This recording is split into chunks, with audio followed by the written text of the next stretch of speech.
All right, guys. You know how it is. I stream like once every blue moon, so we got to do an audio check. How am I relative to the music?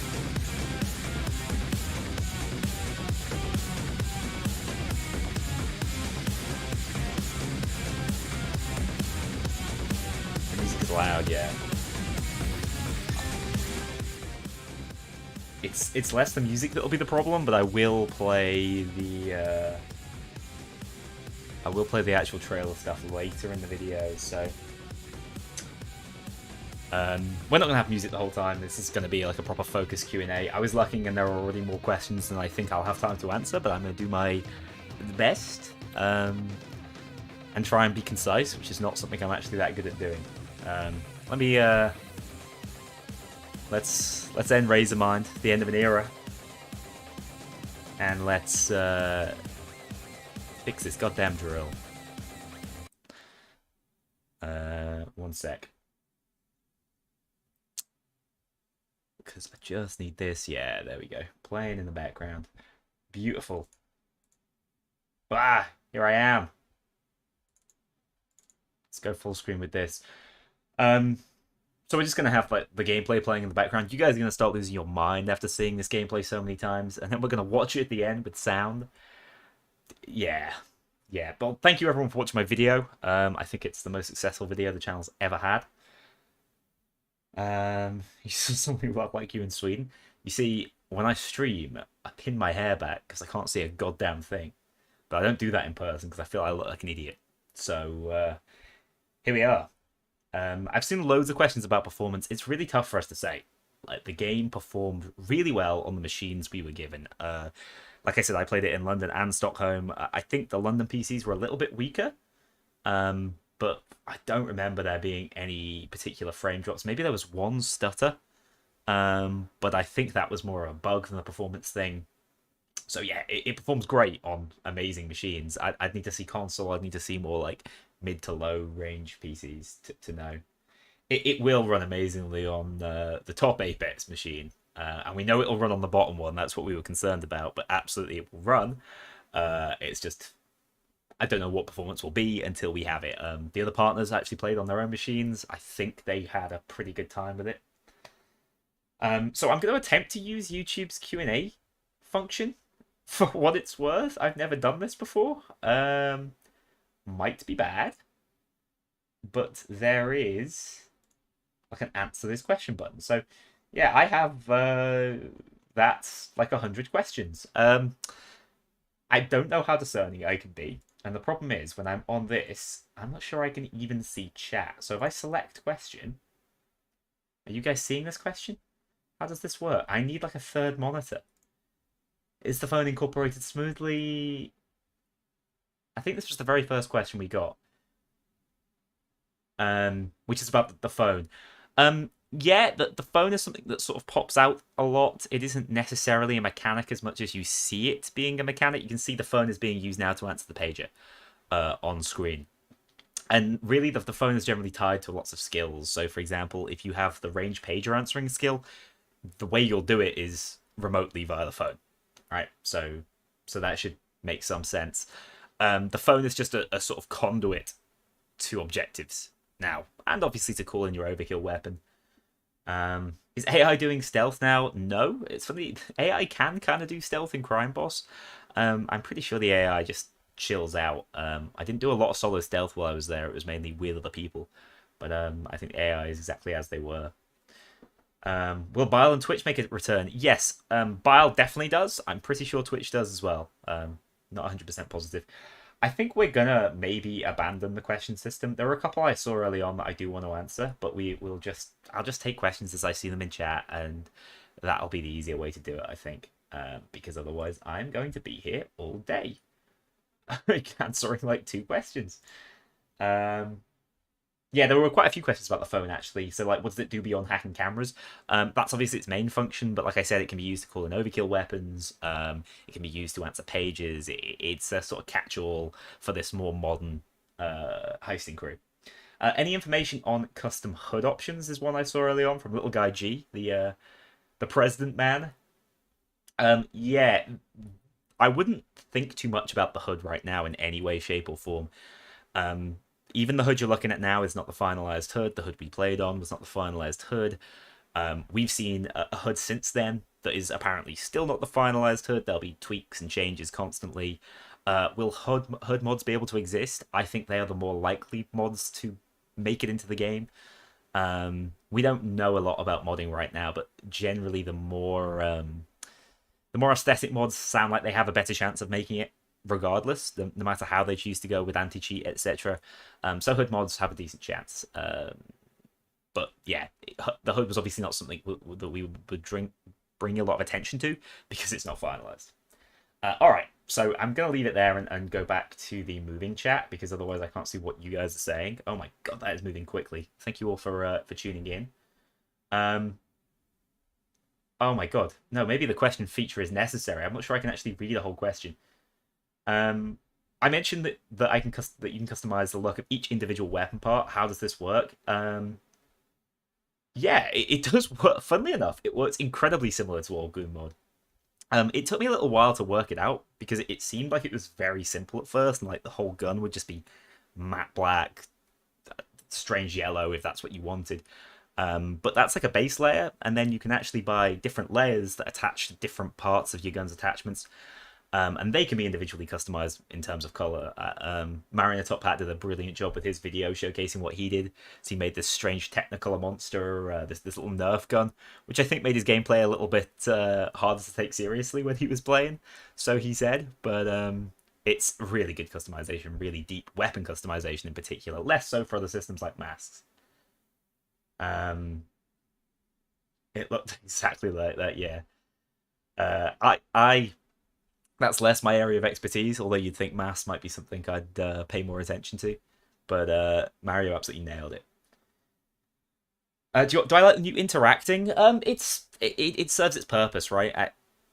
It's very similar to what we have in Payday 2, except the gun stays on screen. You just sort of lower it. I would have liked to have seen animations for these things, but I think the complexity of adding it and keeping it consistent and not making it buggy and making it operate on every single heist and every single objective might not have been worth it. I think I would have liked to have seen, and maybe we still will, after the game comes out. I'd like to see some additions to interactions for reviving and things like that. Although it's difficult to do a revive animation, right? I think the games that go with like the syringe, that probably makes the most sense. Otherwise, you're just like wringing your hands out. How's the bag system been done? Yeah, this is definitely something worth like focusing on. You can actually see it in action here. It's one bag at a time. The maps are designed and laid out in such a way that assists it. And makes it less cumbersome than it is in Payday 2, but one bag at a time is a little bit disappointing. And strangely, there's no bag skill tree right now, and I actually think the reason for that might be because they're not sure what they're going to do with the bags. And if they spent lots of time designing a bag skill tree or some skills within a tree around carrying objects, and then completely changed the system and made it so you could pick up multiple bags, that might mess with things.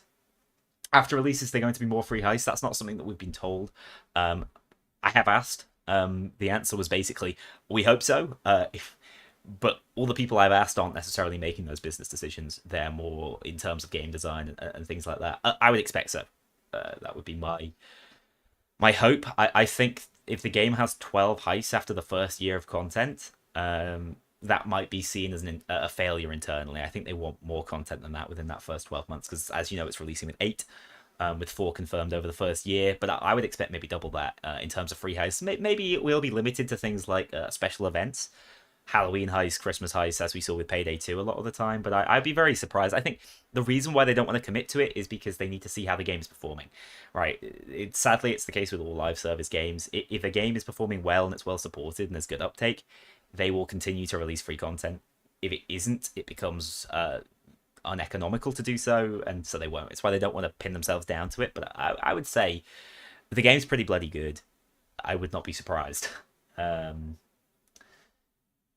menu any good? Yeah, there's still a lot of we weren't able to show you that. There's still a lot of UI changes. I'm not an expert in terms of menu and accessibility. I got the feeling that Mario was not a massive fan, but I think it's going to change massively before we actually get to play the game, or before we see more of the game. It was fine.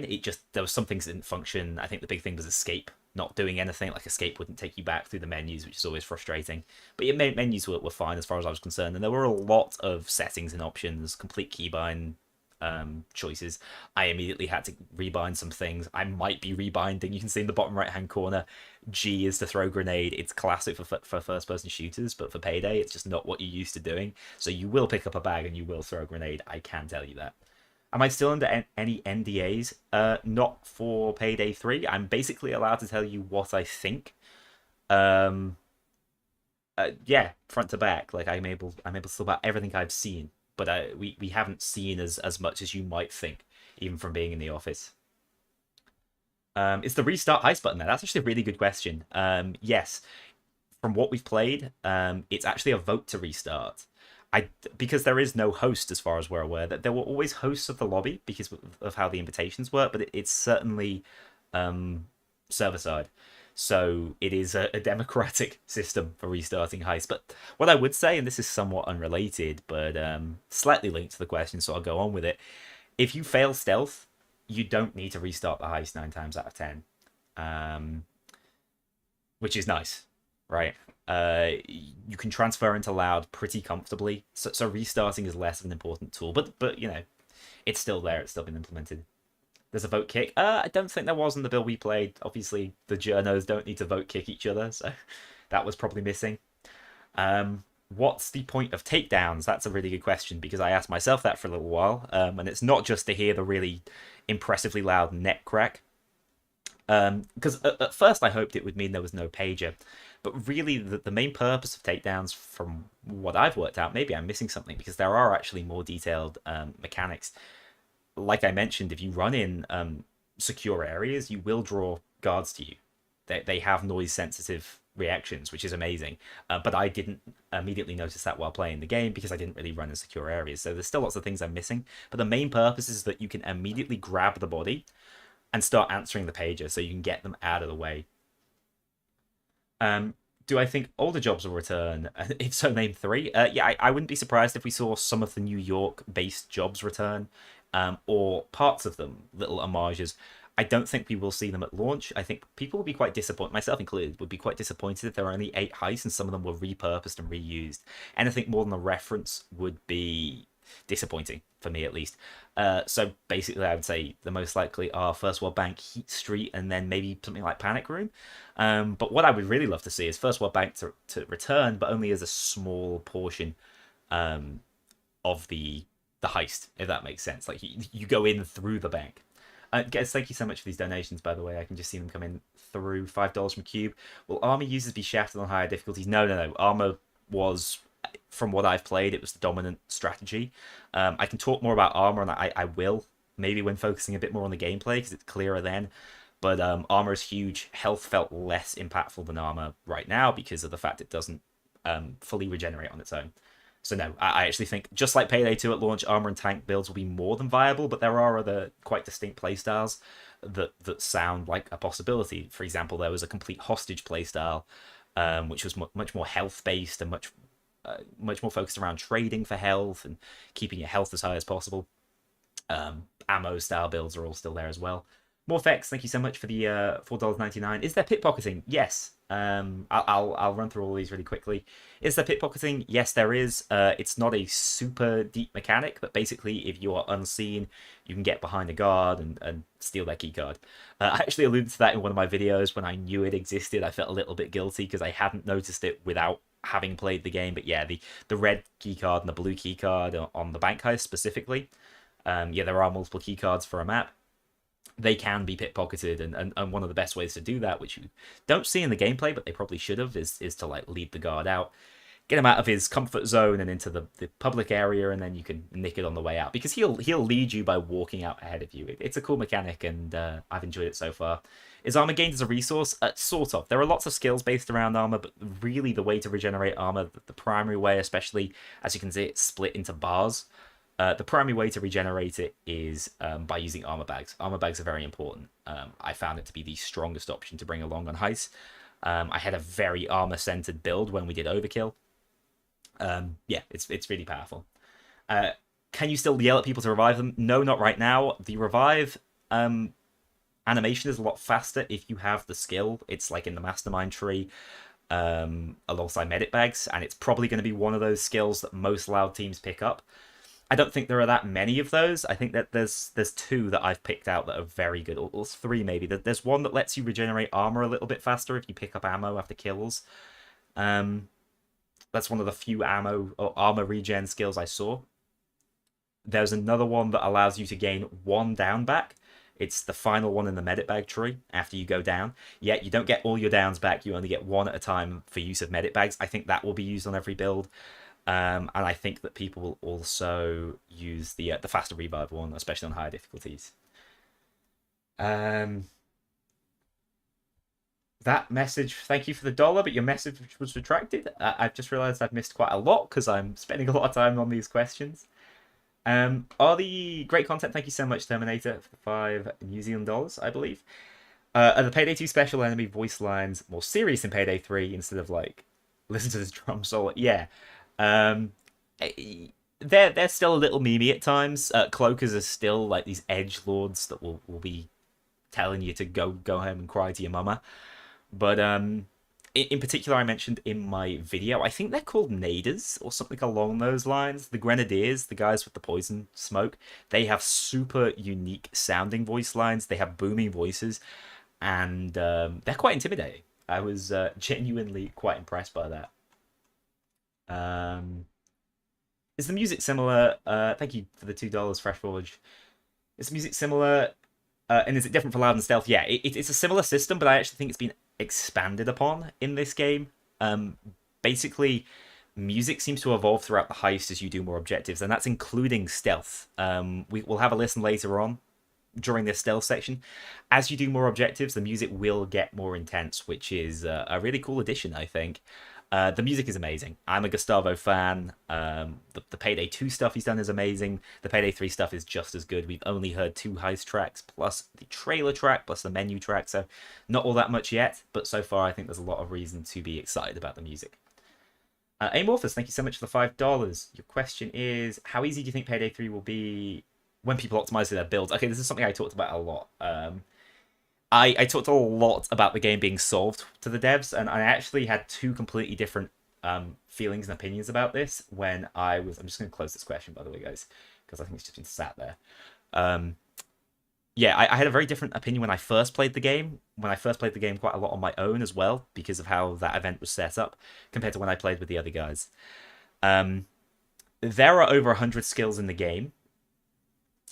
Every weapon can be modified in hundreds and hundreds of different ways. I will actually be incredibly surprised if the game is solved. As I mentioned, I think there will be some skills that remain super relevant throughout, and will be good in lots of builds. But if there are 4 or 5 of those, and you've got 21 skill points, and skills are pretty like reasonably high impact, and you can pick from basically any tree so long as you pick up the first skill in them. If you have the choice for 16 skills, and those are all sort of non-mandatory to be competitive or to be like an efficient teammate on the top difficulty, that's brilliant. And that's the kind of variety I would like to see. I do think it will be difficult to solve Payday 3. We'll have to see. We've not had enough time with the game to really know. I spent more time with the skills than I think anyone else because I was lucky that I'd already played with the game. Played the game once. Actually, the guys who had their at-home previews might have had even more time with it. But I actually think... So there's a skill... I've got a good example. There's a skill that lets you disconnect from tasers and from cloakers. It's very similar to Shotproof in Payday 2. Except it can only be used once, and it's actually the top skill in a tree. It doesn't mean it costs more, it's just like the important skill, so to speak. It's one of those skills that the best players should never want to use, right? Because the answer is just shoot the cloaker, just shoot the taser, don't get tased, don't get cloaked. It's one of the reasons we survived the overkill heist, though. Cloakers are going to get you. Tasers are going to get you. You're going to step on the trip mine. Having the single-use disengage can save the heist. And though I don't think will be a meta skill, I made use of it. It saved the heist. It had high impact. It's perfect. That's what I mean about the game being difficult to solve. I don't necessarily think there will ever be an optimal way to play. The build we played, the single-file M14 type weapon was really strong. It was a headshot machine. And the AK was OP. the devs knew about that. They've already been nerfed apparently. So there we go. They're definitely on trying to keep the game balanced, keep every weapon relevant. Lava, thank you for the 50 knock. Seeing you cover Payday is like a comfortable slipper fit, still fitting. Right. I really appreciate that. That's lovely. But here's the big question: Payday 3 Melee. Um, yes, so Melee has been changed. Basically, we don't have the same Payday 2. This is just beta footage playing in the background now, which is weird with no sound. Um, Melee is just gun butt melee on launch. I don't think it will be. I actually saw Mario on his stream earlier mention that he thought that the overkill weapons, a new overkill weapon, might be a melee one. I think that's an amazing idea. Like a really powerful melee weapon. Let us get the spoon from like a airdrop. Things like that, the memes and stuff are a little bit missing right now. The game's a bit grittier and heavier, and that's why. So yeah, as of right now, Melee is simplified in one sense, but in another, it actually has relevance. There's a lot more skills tied to Melee. Melee has a much more distinct knockback. As you saw in the trailer, you can use it to knock enemies away from you, knock them off roofs, things like that. So it is something that is worth weaving into builds. There are lots of skills based around stunning enemies, and I believe the melee knockback counts as a stun in the same way it would with a stun grenade.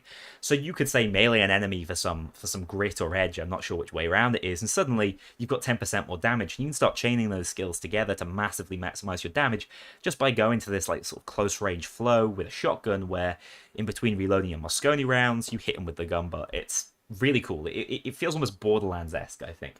Will Jokers or a similar skill return? Thank you so much, Harm Assist, for the $5. No, they're gone. Jokers are gone.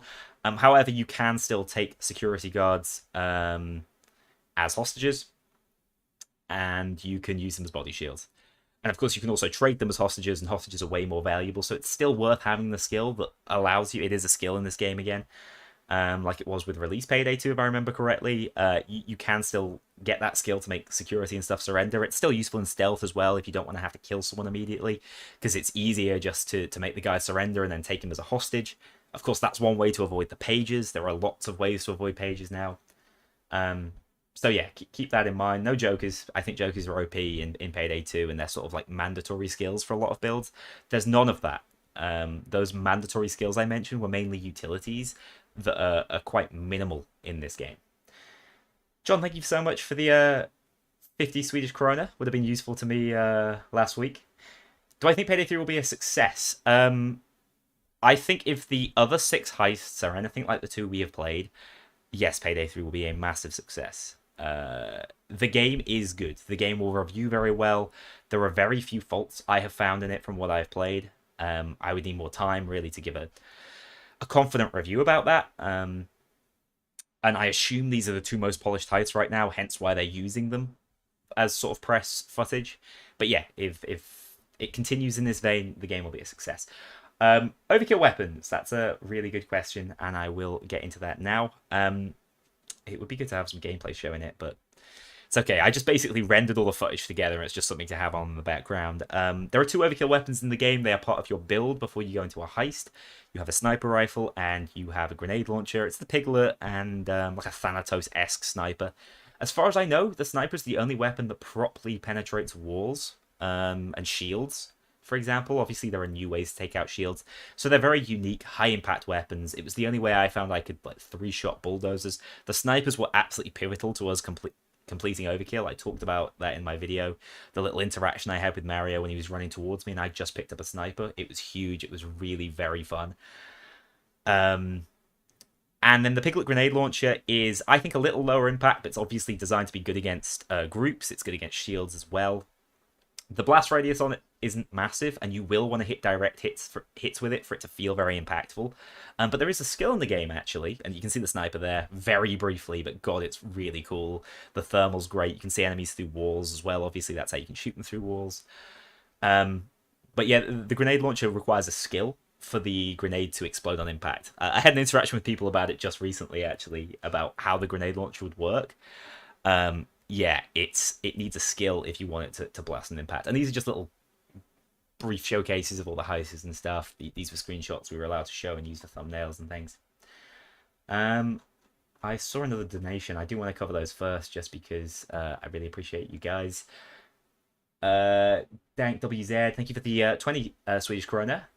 Did I get to hear New Wolf? Yeah, I played him and Hoxton the most. I played everyone except for Chains, I think, and that's because there's just always someone in the group playing Chains. Um, New Wolf is amazing. Not only does he look great in third person, he looks great in first person. His tie has physics, his coat has physics. It's flipping all over the place. The voice actor has nailed it. There are times he sounds like Bo. That was a little slip. There are times he sounds like Ulf. Absolutely. He swears like Ulf. He shouts in Swedish a lot. I actually noticed there were more Swedish lines than I'm used to hearing, which is good, I think. I think it's worth drawing attention to that and not just making him another American with a funny accent. Um, so yeah, his Swedish roots are very clear. The voice actors nailed it. I think he was my favorite character to play. I thought I would main Hoxton, but I actually think that Wolf's new VA's performance was so good.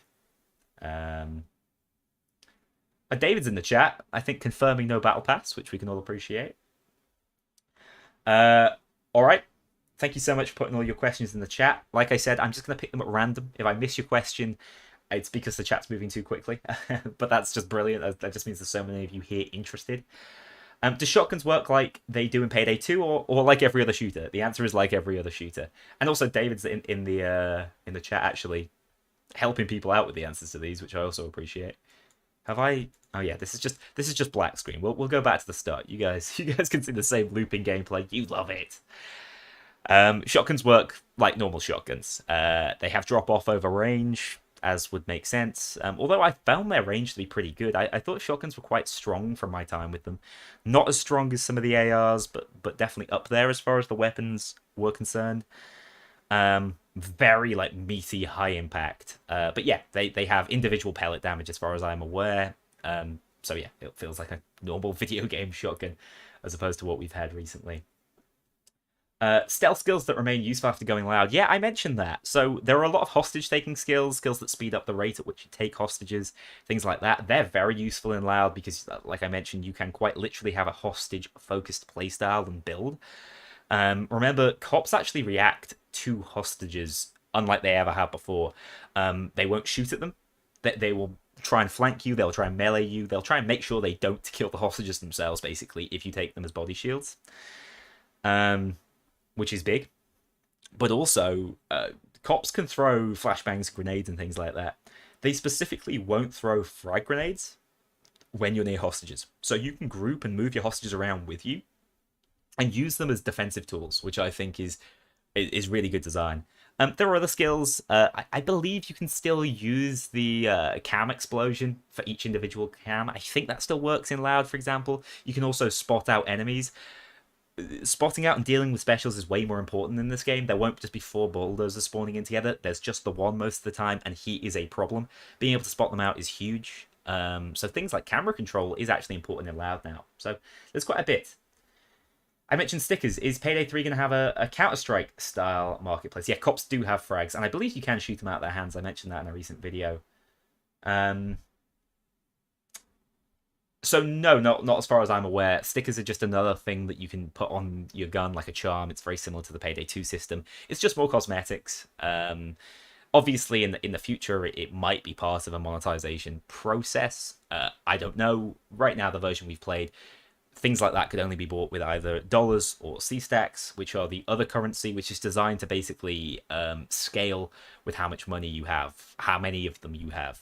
It's designed as a late game currency, basically. Oh, hi Troy, how's it going? Good stream? You're a mod. Oh god, he's a mod. What's he gonna do? VR not confirmed on launch. They have the VR chops, obviously. It's not something I would ever write off, but certainly not confirmed at launch. Was it just updated animations, or is there a parkour system?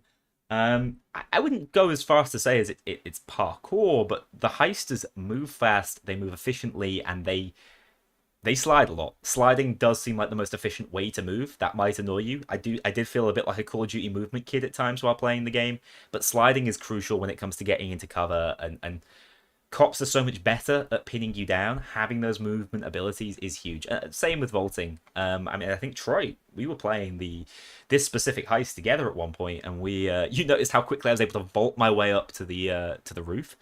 Vaulting's pretty fast, and I would say parkour, maybe not completely, but close enough. Little guy G, thank you so much for the £20. I really appreciate that. It seems like teamwork is going to have a huge emphasis in both stealth and loud. Yeah, that's absolutely spot on. I know some people who are particularly slippery. Yeah, I oiled myself up before that run. I know some people who are solo players, myself included, might be concerned. I think that solo is still fine and very playable. I'm a little bit disappointed there are objectives you cannot fully complete in solo, like with the die packs. But really, that is just to encourage and to give greater reward for playing in a team. And I think on the hardest difficulty, there's going to be no replacement for teammates. My theory when I was there was probably 3+1 will be the most efficient way to play the game. And I say that because it's such a resource-heavy game. And having your fourth guy, be an AI means that he can continually drop very useful resources like armor bags, like ammo bags, like medic bags. Because that's what happens between waves. It's very important as a solo player. You have access to these, which is why it's been added. So yeah, I think maybe a 3+1 will be the strategy, the optimum strategy, but actually 4 players might be even better than that. So powerful is the co-op in this game, so to speak. Yeah, soloing is not bad. Solo stealth is certainly possible still, and I think some people will really enjoy that playstyle. There's an extra challenge to it. But if you think about it with all the tools we now have, so it's also all the tools we don't now have. So there's no sixth sense. I can't just stand still and see enemies through walls. Instead, the way I would want to keep track of all the enemies around me is to maybe use the camera tool, stick that to the back of a security guard, and we saw that in some of the gameplay footage. As he walks his way through the bank, I'm able to pick up, all right, there's one guard there, there's one guard there, and I can communicate that to my teammate, but only if, obviously, I'm still in the camera mode on my phone, having a look at what's going on. So that is important. And also, like, being able to bring all those additional stealth tools and being able to bring both overkill weapons at launch will matter and will make a difference. Is the matchmaking working well? Hard to say. We were playing in like a very specialized press setup, so it's really difficult to say how that converts. I have already mentioned music. The music's amazing. We've not heard all the tracks or anything, but the music we have heard is truly brilliant. After I've done a few more questions, I will actually turn some of the audio on so we can talk about characters and sound and things like that. But yeah, amazing so far. The guy 773, thank you so much for the $4.99. Do you think we'll get any sort of infinite heist? Huh. That's an interesting question. Maybe. Difficult to say. Neither of these heists are designed like that, but they are meaty. They are lengthy. I would say they're designed to take between 15 and 20 minutes, but that's only if you're not going for 100% completion. Art Gallery, for example, you can, if you fancy, steal every single painting on the map. And that will, I'm sure that'll be achievement. It actually tracks how many bags you've managed to pick up on the end high screen, so you can see how well you've done. So whilst it's not infinite, that'll take you a goddamn long time. And I don't just want to spend lots of time in heists moving bags backwards and forwards. And again, this is why co-op is important. And again, this is why new systems, like you see the vent we just moved through, is also important. There are easier ways to move the bags around. So sorts of semi-infinite or lengthy heists, they'll definitely be back. And then you have something like the bank heist, where there's a side objective. You can find a manager's deposit box if you play a certain way. We actually didn't manage to do that during our gameplay time. That also obviously adds a lot of replayability and length to the heist. Oh my god. £200 from Wale Wale? 12? That's unbelievable. My god, thank you so much. That is a very significant amount of money. I really appreciate it. Does the Pager system work the same as Payday 2, or have they revamped it? They have revamped it. It always felt like so it is still a balancing tool. Yeah, it's much less of a balancing tool now, but it is still there to balance certain things. Mechanically, it's been massively updated. I mentioned it before, but again, you can take down guards. I don't know if their pager goes off actually when you take down guards. I think maybe it still does. Um, but the most important thing to understand, we didn't experience this. This is actually me sort of quoting the other Starbreeze partners. Uh, Basically, when you got into a situation where you were out of pages, the heist didn't automatically go loud for them. Instead, the guards were all on high alert and they were seeking you down, and it basically made trying to continue in stealth impossible. Not impossible, just very, very challenging. I could be wrong about that. If anyone else has played the game in chat wants to correct me, please do. Um, but yeah, the pager system is developed. I'm not 100% sold on it yet. I wanted pages gone as well, to be honest. But I do feel like the game would be very easy in stealth without them. Even with its clever AI, because you could just play the game like Hitman and murder everybody. And I don't think that's ever the way Payday 2 High should work out. I think there should be more guile and more tactics. If you don't have pages, you should just kill everyone you see, right? Whereas with pages, killing everyone you see has to become a choice. And as I mentioned in my video, in fact, this might be the stealth video, so spoilers for that one if you've not seen it yet. If you take out a guard and you fail to answer his pager, I don't believe that's instant loud. I believe that just uses up 2 pager usages. But do keep in mind, the harder difficulty you play on, the fewer pages you're going to have. So there's a lot of juggling. There's a lot of interesting skills around pages now as well, like the long-range answering one, that will make them less cumbersome. But they are still there to make things harder, I suppose. Mixer, thank you for the 400. Are those Hungarian florins? I'm learning so many currencies. I could be wrong. Can you tell us about the searching phase after stealth? After stealth, like after stealth is broken, or when the sort of final page is found, for example. Yeah, basically the guards just go into overdrive and try and seek you out. There is actually a guard on the harder difficulties that will work like that all the time, I believe, and he will just be seeking you out. You will have to be on your toes. You will have to have a teammate keeping an eye on him. You can obviously track him if you're sneaky enough. You can actually track him with one of the camera devices and see where he is on the map. I didn't have a lot of time to play with him, but he in particular is tricky because if you kill him, he has an endless pager. Which means either you would want the long distance pager skill, but even then it's an absolute nightmare. The idea is you shouldn't really kill him. But what I thought was really cool if you're playing online is you can just get one of your mates to deal with his body, or quite literally carry him around for the rest of the heist. But obviously that makes you easier to spot. But I thought that was pretty cool emergent gameplay. So yeah, the cops just operate on a better understanding of where you might be. I wouldn't say that they're completely... They're completely psychic or anything, but they will search for objectives and things. They will spot things. There's a lot more logic to it.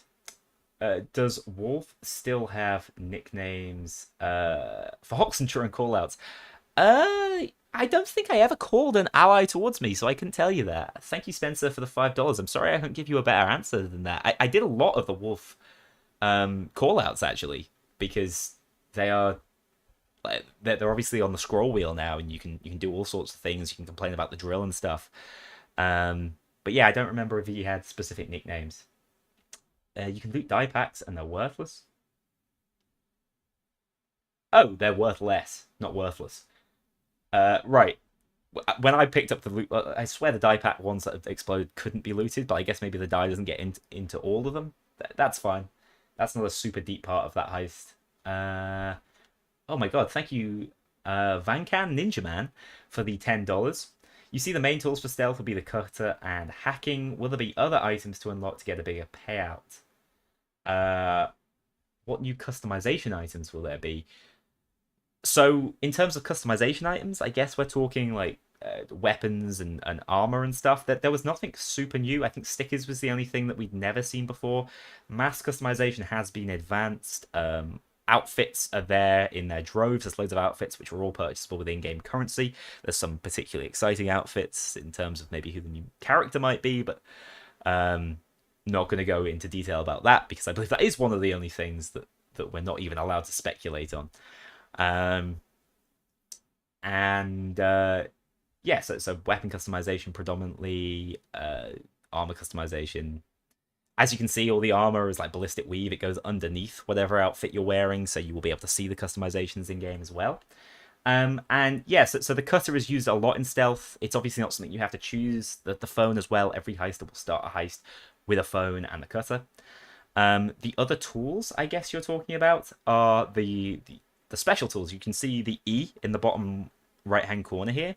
I believe this is the camera one. We've also seen the stun one in action. The ECM jammer is pretty good. I use that a lot because it was very familiar to me. Cameras are so frequent, and sometimes it can be very difficult to get up to the guard. So the ECM jammer is perfect for that. In particular, I think the ECM jammer will also stop pages from going off for a while, so that could be really useful against the head guard if you have that particular difficulty modifier. And then the final one, which I didn't use, but I believe the reason I didn't use it was basically because it seemed to me like it was the C4 sensor mode. But this time you're not literally putting an explosive on the wall and turning on a sensor. It's actually like a very discreet little sensor that will point out where the guards are to you. Will be the items to unlock for a bigger payout? Yes, absolutely. There are side quests quite literally within heists, so not only do you have to go for extra loot, you might actually have to solve an additional puzzle or complete additional objectives, which is really cool, I thought. This is not a currency I recognize, but thank you for the 100 of them. I believe that is quite a significant amount for the arse. And that is from Gohan. Are the interactions going to be mini games or just pressing F? There's a combination. So obviously you can see actually this is a good time. In camera mode, this is one of the mini games, I suppose. You can zoom, you can switch camera. Some of these are not available to you without certain skills. You can detonate camera. That, for example, is a skill, and it's used to stun guards in place. Can be used to move past them quickly, create a distraction, to take them out without any fear of them maybe shooting at you, for example.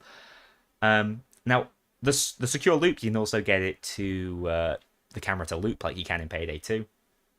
And root ping, I couldn't quite work out what it did. If anyone knows, tell me. The other minigames are the lockpicking minigame. It's a timing-based minigame. It is an example of just pressing F at a certain time, but it's like Dead by Daylight, I suppose you could say.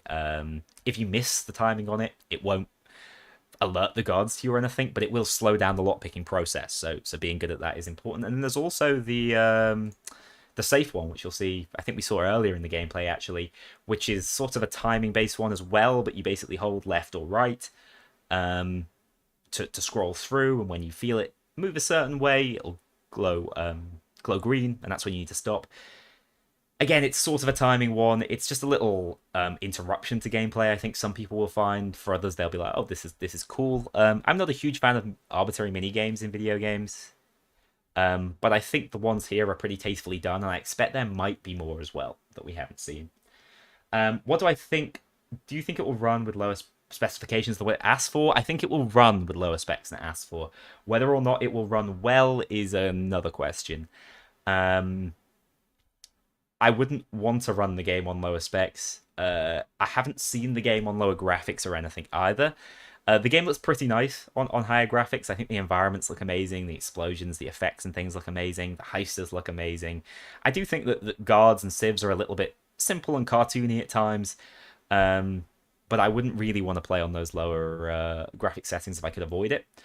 So I would maybe say go console or upgrade, but I'm sure the game will be playable. They obviously put those specs there, and they maybe make them a little bit higher than they have to be, to avoid people being like, oh my god, you said I could play it on this and I couldn't. So they're generally quite tentative, but don't quote me on that. We'll have to see. Hopefully there will be a beta of some sort, and that would be sort of the ideal time to see how well it runs. But I've only played them on supercomputers, so to speak, or at least top tier computers that ran the games perfectly. So, Mr. Velki, I'm sorry, I believe that's 20 check. Will there be a replacement for perk decks? Sort of. There's no direct replacement. Skills just take a little bit more of the perk deck card system and combine it with the tree system. I think it's hard to explain without people seeing it. But they're not trees in the sense they are in Payday 2. They're not these linear things that go sort of from bottom to top in different stems. Instead, they're set up like perk decks. In fact, the menu's very similar as you scroll through, and they're a lot like perk decks in that you research them to gain experience in them and actually gain access to them in later heists and make use of those skill points you have. I believe at the start, all of Mastermind's type tree and all of the armor type, all of the ammo type tree are unlocked. So they're the only ones you can start with, but they're actually some of the better skills in the game from what I've played with. And you pick what order you unlock them in depending on your specialization. So they work a little bit more like perk decks, but there's nothing as survivability focused. I don't think, in Payday 2, for a perk deck to be viable, really, it has to in some way enhance your survivability. That isn't the case with skills. There's not. Everyone's survivability is relatively similar. It just depends on whether you're going for a light armor build, heavy armor build, maybe something that's more aimed for health. Maybe you're gonna not use dodge, but be very careful, stay at the back, keep your distance because enemies' accuracy does fall off over range. Um, so yeah, there are still those build variety options, but perk decks are absolutely gone. Oh, I missed one. Sorry, Tech Priest. Thank you for the $5. YouTube's not amazing at conveying these donations, but I massively appreciate them. Any other examples of later DLC Payday 2 stuff in 3? Yeah. A lot of ideas have absolutely been taken over. One thing I noticed is almost any it less so in the bank heist, but very much this is the case in the art gallery. Objectives can be completed in any order, so that kind of experimentation we saw in Hostile Takeover is there, and it's done a lot better as we thought. The engine and the HUD that's just a little bit more descriptive when you press tab is so much better for doing the objectives in different orders, but you still will need to be a more experienced player to do that. So definitely less so on the weapon front. Gas grenades are an enemy-only tool as far as we've seen. What else have we seen? Like shot grenades as well. We don't have them, but we can use tasers as sort of remote shot grenades. So a lot of ideas have clearly been carried over. And I think from like a design standpoint, I'm guessing a lot of the heists are going to be a similar length to what we've seen a lot recently, and will focus on being stealthable and completable in loud. I don't know about that. That's not confirmed. That's just a sort of pocket theory. How's Hoxton holding up? Brilliant. Pete Gold's done a good job with the voice acting. His was the face that I saw the most complaints about. I was playing him a fair bit, so I didn't get to see his face that often. The scar is back, as I mentioned. So he does look a little bit more like the Hox we're used to, not the Hox that we saw randomly in the end cutscene. I do think some people will be apprehensive about the redesign for all the characters, but maybe Hox is the most. But I'd say he's still up there. I'm going to be split between Wolf and Hoxton on launch, unless we get someone truly crazy as the other additional heisters we're receiving. But yeah, Hox is doing well. He's holding up well. Oh, I've just been skipped way forward. Edge of Divinity, thank you so much for the $5. Do you think loud stealth will ever be a thing again? Be loud and suppress and control everyone. Yeah, in a sense, I wouldn't say you're going to be able to. Well, maybe you can actually. I mean, the idea of doing that in art gallery sounds difficult because of how that heist is set up and how you'd have to spread out with your teammates. But in a more consolidated heist like the bank heist, yeah, I think so. You can do things like lower the shutters, which you might have seen. You can close doors and you can sort of shut the bank off from everyone outside, and you can take control of it. And you can you can be loud and take out most guards. It's not as easy because of the pager system. And because of how cameras work to do that sort of thing and stay in stealth, but a more aggressive approach to stealth definitely exists. I'm positive of that. And control is way easier now because civilians react to seeing guns and to hearing gunshots, and like the alarm, for example, will make everyone panic, which makes a lot of sense, but isn't something we're necessarily used to seeing on Payday 2. How lengthy are heists in loud versus stealth? I'd say they're a similar length. The reward for stealth, stealth seems to be its own reward in many ways. I guess you can get more loot out easier, but I would say they're probably around the same length. Maybe if you're an expert stealther, you can outspeed a loud heister, which is probably the way it should be, because objectives like thermite, no matter how good you are at it, will take a fixed amount of time. So yeah, I would say thank you so much for the $2, by the way. That was Morphex. Terradust, thank you so much for the $5. I'm not abbreviating them now. It's not $4.99. Will there still be high movement, low armor viable builds in loud like crit or dodge type builds? So dodge is gone, but I do think there will be builds like that. There are certainly going to be speed demon builds, which are maybe the thing that I should have played around with more. There are lots of skills that give you rush, which I believe it's a 10% movement speed buff, but I could be wrong. The other two are 10%, but I actually didn't commit on talking about that with rush. there are lots of skills that are based around movement, and because enemies have they act like humans and they have accuracy drop off over range, being fast is a big deal. So absolutely, and you are faster the lighter the armor is you wear. I believe your armor also will regenerate the small portions that it has, like a fighting game, faster if you have lighter armor. Armor regeneration is very different. You won't be able to regenerate entire sections that are removed unless you use an armor bag. As far as I'm aware, anyway, there's no other systems for it. But yeah, I think you can be fast. Well, I know you can be fast. I don't know how viable it will be on harder difficulties, but it's the kind of build I absolutely will want to try out. But I do believe dodge is done completely, at least for launch, and crit is as well, I think. Damage is a little more simplified, and that's good. I don't think things are going to get as out of hand. On higher difficulties in Payday 2, crit can sometimes feel necessary because enemies have such bloated health pools. That's not the case here in Payday 2. Stealth Kill 69, thank you for the, is that 5 Australian? No, that would be a $5 A. Will cops look different on harder difficulties? Yes, there is a picture of a doze with a black skull visor. We've not seen him. I don't know if he's in the game. He might be exclusive to different heists. There are lots of different looking cops, but I do not believe they've looked overly different from difficulty to difficulty. I could be wrong about that, but I believe they are, like, the regulars are these sort of bluey colors, bluey black, and then we have the whitey grey hostage rescue teams, the gold plated sabotage squads, and then the specials are all the colors you've seen. And that seems to be the case on all difficulties. Tiali son? I struggle with that one. Thank you for the $10 Canadian. One thing you were hoping for is different roles, like you have 3 members in loud and 1 in stealth.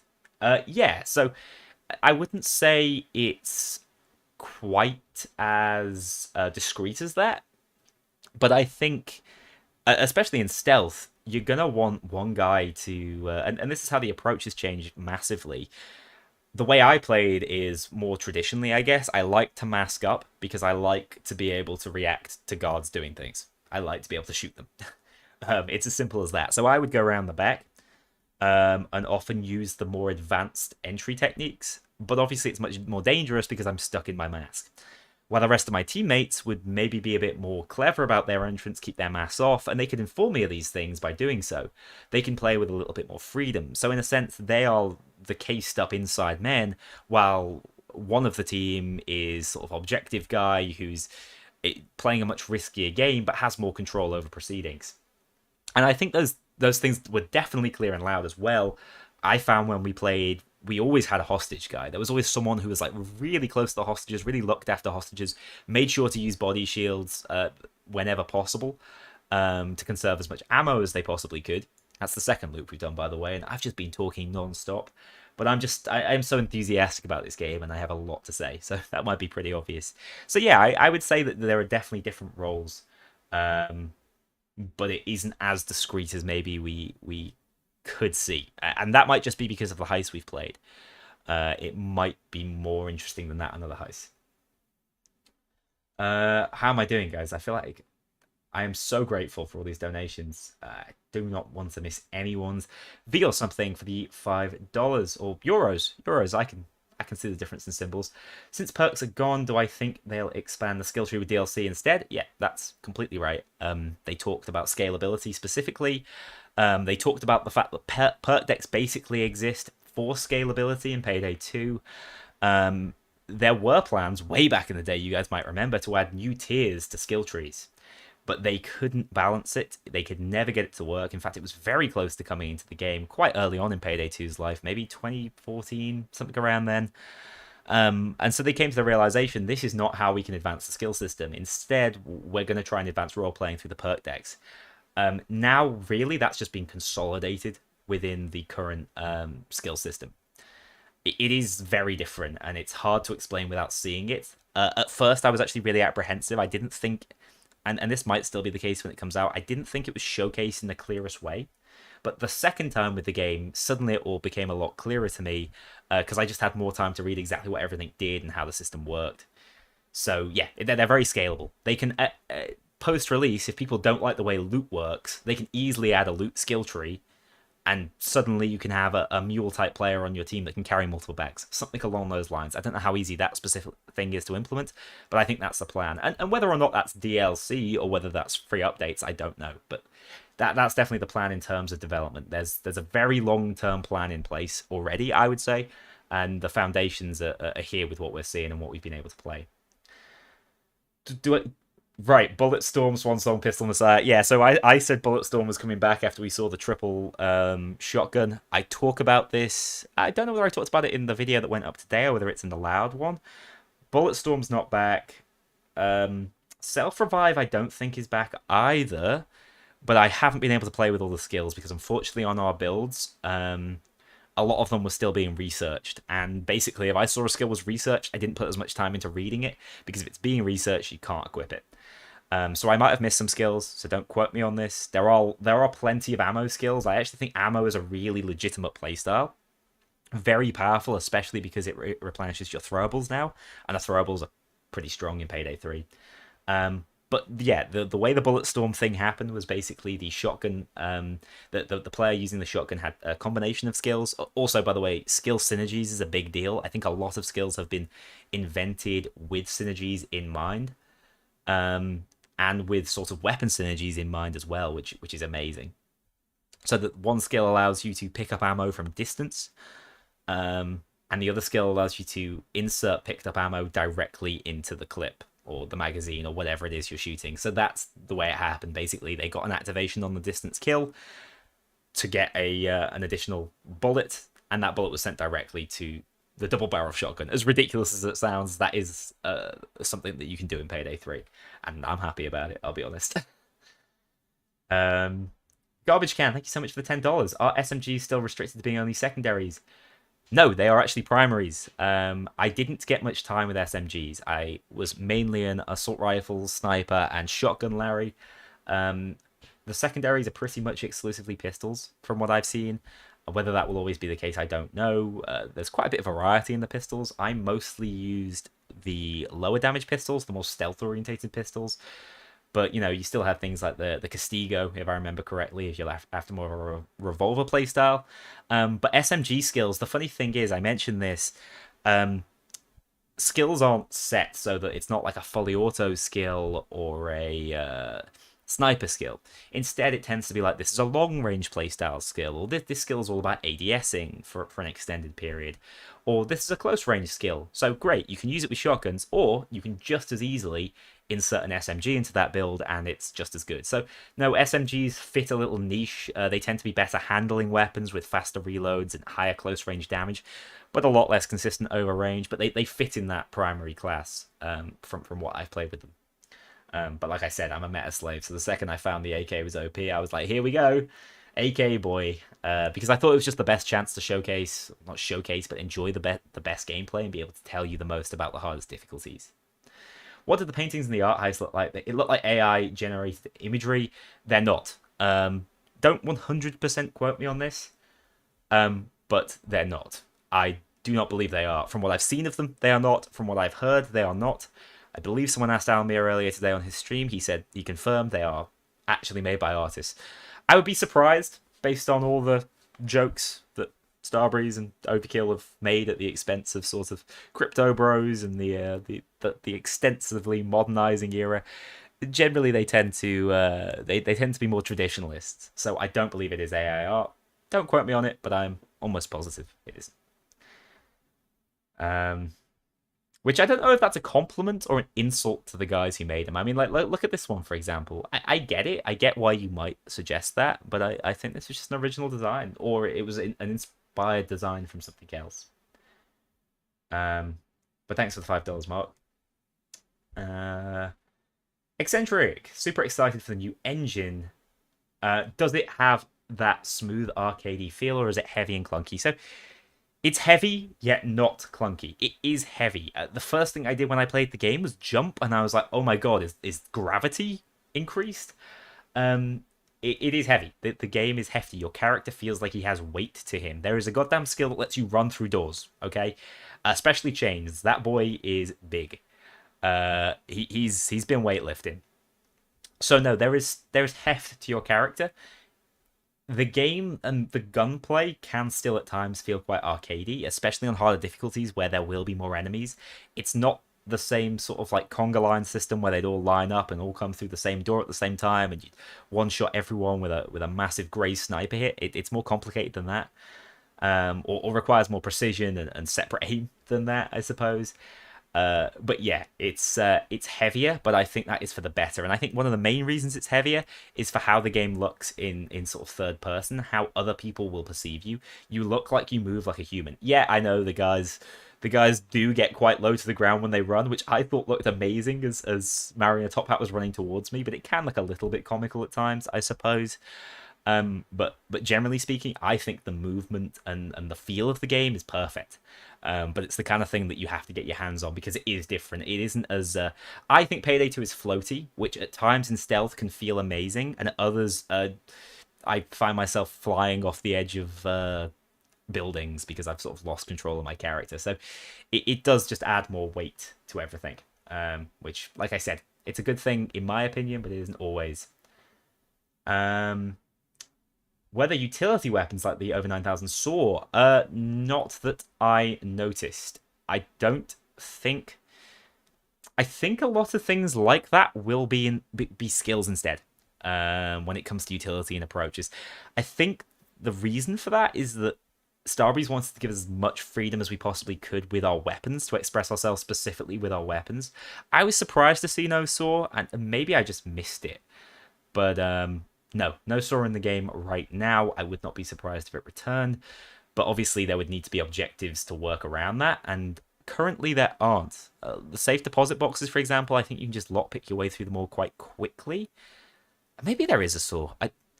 That's the only question that I just don't feel I can actually answer with any certainty. I don't know what. Suddenly I'm doubting myself on that, but I don't believe there is. Most of the tools to help you progress the heist in the heist, like I said, are either skills or they're in the bottom right hand corner. You can see there the utility options. And things like a throwing knife now is more than just I can use this to kill bulldozers or I can use this to kill an individual enemy and then it's over. It's a genuine skill build tool that could be used to, especially in stealth, to maybe give you an instant lockpick interaction, which is awesome. Or it can give you a movement speed boost to quickly rush around the camera, things like that. And obviously those things are applicable in loud as well. Movement speed is always a good thing to have. So yeah, the tools have been simplified. I mean, here's an example of using a stealth tool to help progress through the heist by calling out enemies on the staircase. Now, a lot of this gameplay, I think, is on a lower difficulty. It's not normal, but it's probably hard or very hard. So you're not seeing it at its absolute hardest, I don't believe. But when you start seeing the bulldozers coming in, and when the cloakers in particular, because they are a problem enemy in this game, you're going to want to be able to call them out. You're going to want a heads up against them. So, yeah, it's different. It's very different. Alaskins, thank you so much for the €5. Do you think 8 heists is going to be enough? I have to admit, that was my first concern when I heard it was... people are going to be shocked by this, a little bit disappointed by this, because they are used to playing a game that has 88 heists. And then I had a quick think about those 88 heists, and some of them are widely derided, like Goat Sim, so we don't count those. Others are classics, which always have the possibility to come back. And when I looked at the original 12 heists that came with Payday 2, and Payday 2 was not a massive content-filled game by any stretch of the imagination. It had a fair amount of content for a game of its price and size and budget, but it was not a big game. It was, 1/10 of what it is today, basically. But I look back at those 12 heists, and not a single one, I think, matches the scope of what I've played of the 2 in this heist, in this game, sorry, I should say. Maybe something like Big Oil has that level of complexity, but even then, it's still being played with like sort of the linear Payday 2 style. Whereas because the game is so much more emergent in how the gameplay feels, I don't think the 8 heist thing is going to be as much of an issue as some people might expect it to be, or even like I originally thought it would be perceived as, because I could play the bank heist quite happily for like 20 hours straight and still have not done everything there is to do, still be experiencing things I've never experienced before, and it's just one of those things that you have to play it to see it. But think about Payday 2. We've received 12 heists over the past 3 years. They are pretty meaty heists. These heists are even bigger than that, even more detailed than that, and I think overall we'll probably add more difficulty. Obviously, difficulty is another thing of replayability. Overkill was tough. I was playing with veterans, a dev with 600 hours in the game, Mariner Top Hat, Pippa Stealth, guys who have thousands and thousands of hours in Payday 2. I myself have thousands and thousands of hours in Payday 2. I've completed all sorts of weird and wacky stealth runs, challenge runs, I should say. I feel like I should have a pretty good grasp of the game. Overkill kicked our ass, and we kept going back. There was never a discussion of we're quitting here. So yeah, our first Overkill completion was incredibly close, saved by Overkill weapons probably, and took well over an hour. And that's the basic bank heist. So I think there's content. But I see the concern, and it's something that we should watch out for, I think.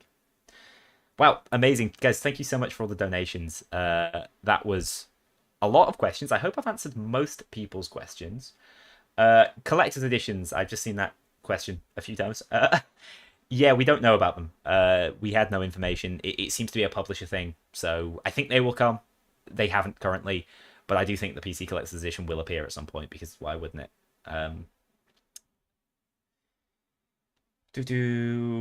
Will stealth become a bit more Hitman-like? Yes, I absolutely think it will. I think there's some inspiration there. I think there's inspiration from a lot of games when it comes to weapons and things. Is concealment still a stat? No, concealment is gone. Basically, going to do some quick-fire questions.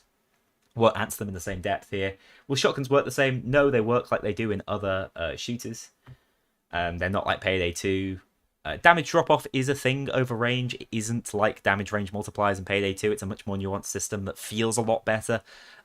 Weapons sort of have optimal ranges to use them at that make a lot of sense, and you won't feel like you're pissing in the wind when you use a shotgun across the map, often because the pellets won't hit anyone, which is a way better way to balance the whole thing. Do we know anything about contractors? Shade is the main contractor, the Bane, so to speak. She's been the main contractor on both these heists. However, there was another character that talks you through the heist. I don't know whether it's placeholder or what. I don't know. It was a completely new character I'd never heard. I don't even think anyone else heard this guy talk. So no, not really. Vlad and Locke are MIA, as far as I know. That seems to be the way they're going with the story as well. So not yet. PS5 performance, could not comment on. I expect it to be good. They're doing a lot of optimization stuff with the console specifically. The console editions, I think, are a top priority this time around. But I've only played on PC. RNG in heists? Yeah, that certainly exists. Especially with things like cameras, etc. I think it's less prevalent than it is in Payday 2, which is a slight concern. Not a major one, but for example, I found that every single time I played the art gallery, I could sort of optimize my stealth route because the camera room was always in the same place, and the manager's office was always in the same place.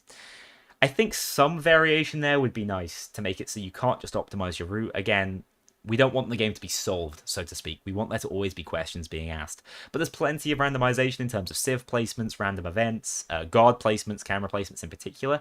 The most interesting thing about that, though, is apparently, and we didn't notice this overly, but apparently the RNG will be seeded and maintained every time you restart. So if a camera catches you out, one heist, you'll know exactly where that heister is the next time. Or you'll know exactly where that camera is. I've been speaking non-stop for too long the next time around. So you can actually learn from those mistakes, which I think is probably a good approach. But like I mentioned in my video, it might make the challenge runs less funny when I cock up all the time. Who knows? Which heist? You asking about having to wait around for objectives? I generally found that wasn't an issue. Even the thermite objective, which is by definition and nature a wait around objective, is quite active because you have to keep adding thermite, but you have to keep adding thermite at an easy rate. You have to make sure you don't overfill the thermite buckets, otherwise you'll set the fire alarm off, you'll put the thermite out. You also have to obviously keep track of the sabotage teams that are trying to turn the sprinklers on, setting up traps for them maybe there to stop them. So yeah, there's a lot less waiting. The only waiting really are those GTFO style objectives where you have to stand in a circle. I think they're like remote Wi-Fi hacking. But in stealth, I suppose the concept is that you have to like stand there and time your movement there around where the guards are pathing to. And in loud, it's like a coverless area that you'll just have to hold and kill from. So I get the purpose of the objectives, but they're a little there's a little bit of dissonance there compared to the other more hands-on objectives. Do I know anything about the business practices? No. I think it's a bit of a play-by-ear system at this point. I think and I think this is why it's important that people make their opinions known. I believe in chat before David, I think that's the Payday 3 product owner, could be wrong, was saying no battle pass, and we didn't see anything in game like that. There was nothing paid in game. So no, I don't know. It's a season pass, absolutely. We do know that that's available with the pre-order, but that's basically something to purchase all the DLC in one go. But all DLC can be purchasable separately. You can mix and match, pick and choose. There will be DLC. Obviously, there's so much DLC in Payday 2. There will be DLC in Payday 3 as well. Which has been a successful system and approach in the past. Does the heist lobby provide more info regarding your gang's skills? Yeah, we didn't spend much time in the lobby for me to be able to tell you that. I don't know whether it did. It should. But it might be difficult information to convey now because there are literally 16 skill trees, so to speak. So, what I would really like to see is a sort of title system where you could title yourself as something. You know, like Stealth Loud Hybrid or Technician Focus build with the Sentry Gun. But no, there was nothing like that as far as I'm aware. And pre-planning has been simplified and changed a little bit. Oh, thank you so much for the £5, by the way, Mikey. I just realised. Straight into question answering. Yeah, it's an interesting one. I think they could do more with that, but I'm not actually sure what the approach would have to be overall. Because everyone's build is going to look so different, and the skills are so sort of discrete. One skill could just be specifically to help you build up movement speed or build up defenses with grit. So it's difficult to even define yourself within your skill build, I guess. Yeah, pre-planning's been simplified. There's no map anymore, so my girlfriend's going to be absolutely distraught about that. She loved the pre-planning map. She loved drawing all sorts on it, but I think that's a shame. But the new lobby menu is pretty clean, and you get a good look at the heisters there. Chat just skipped. Crabboard, thank you so much for the $5. Do I think Payday 3 will follow post White House with everything being stealth and loud? I think for the most part, yeah. I don't think that's confirmed internally yet. Because I think they'd be pigeonholing themselves a bit, because some of the most popular Payday 2 heists are stealth only, you know, Shadow Raid, for example, and some of the most popular Payday 2 heists are loud only, like Hotston Breakout. So I think there's a happy medium to try and work out there. I think it's good to have stealth and loud and everything because it doesn't exclude anyone in the community, and because stealth is so much more approachable, and a hybrid stealth approach is maybe the optimum way to play now. It's a bigger deal to try and include, I think. So I don't know what the plan will be, but it's been that way so far. We've played 2 out of 8. We played a quarter of them, so difficult to say for certain. But I hope things keep going that way. Can I do the £200 question? Yes, I can. Yeah, I've touched quite a bit on pages actually in this one. The pages system has been evolved. There's a lot more options when it comes to answering the pages. There are a lot more options to avoid guards, obviously, because casing mode is a bigger deal. And you don't necessarily have to mask up and get yourself caught. But yeah, pages are sort of a balancing necessity from what I've played. I think things would be very easy without them. But they're a lot less cumbersome than they used to be. Except for the one where there's literally an endlessly activating pager on a lead guard. But that's a completely unique mechanic that I thought was really fun to deal with. And I absolutely love that you can just pick up his body, walk off with him, and just be walking around, literally the body on your back, answering the pager. There's something hilarious about that. And that's the sort of emergent gameplay. When I say, if you can think of anything, you can probably do it within the game, like, you know, within the confines of the gunplay mechanics and stuff. But it's like that the first thing I wanted to do as soon as I knew I could be escorted out of a secure area, or a private area, I should say, I was like, boys, I'm going to get myself caught. You guys go in when I'm being led out, because that guard is occupied during that period. You can then sneak in through the back door. Immediately, I was like, I want to see if that works, and it worked like a charm. That kind of stuff is amazing, and it's the same with pages. I think, you know, that you see it in a part of the gameplay where they use the shot camera mechanic and immediately go in for takedown. that's a great example of like I want more control of where the pager is going to be, so I'm going to shock the guard. I'm going to take control of his body immediately, and then I'm going to carry him off while I'm answering the pager. It's way better. How does the HUD look at launch? I don't know. That I cannot tell you. Mod support unconfirmed. It's something that's a big conversation right now. Linux support I'm also uncertain about. But yeah, we will get mod support, I think, in some capacity, but obviously with the game being cross-play, cross-platform, cross-progression, we got there. It's going to be a lot harder to do, and I think there is going to be more to prevent cheating, but we don't know yet. So that can mess around with mods. I would say cosmetic mods, almost certainly. Open beta, unconfirmed. No idea. Same with like a closed beta or anything along those lines. Wolf HUD support, we can dream. The best perk was there's a perk that allows you to like resupply armor as you pick up ammo, I believe, if it's temporary damage, which lets you play hyper aggressively, and I really like that one. It felt almost anarchist like. That was my favorite perk, but the one where you can point and target sentry guns is really cool. Way more control over your sentry gun, and you can avoid it just firing endlessly into a shield, which is nice. Does Dallas say the funny line? We've not heard it. There's a lot of lines missing, though, so I wouldn't ask too many questions about audio. Are we stuck playing slow tanks because there's no dodge? No, everyone's fast. Even the heaviest armor is pretty fast. I never felt particularly sluggish in it, and I mainly used armor builds. You can be... because of rush, actually, as well, you could do an armor build and still pick up loads of rush skills, which gives percentage speed increase for its duration. And so you can be quite literally a rapid tank. There's a lot of interesting things there.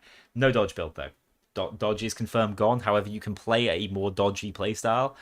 I don't mean like a dodgy bad playstyle. I mean, you can play a playstyle more around avoiding damage.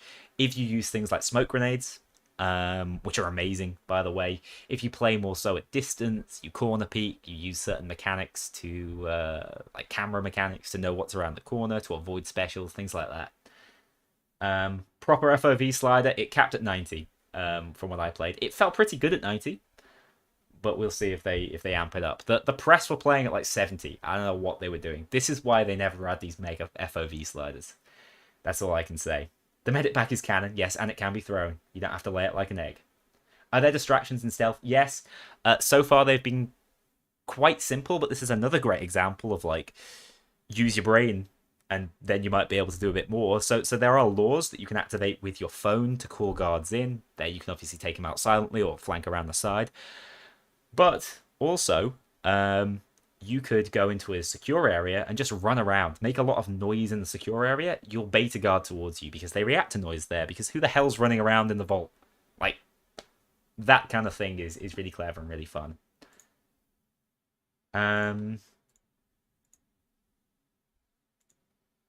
Right. I think that's most questions answered. I don't have what every skill does. I did consider noting it down. I did. I really did. But I actually think you guys want the surprise. I asked if I was allowed to do that as well. Same with all the weapons. But I just think it's the kind of thing that every individual player is going to want to look through. There are trees for things like sentry guns. There are trees for things like hacking.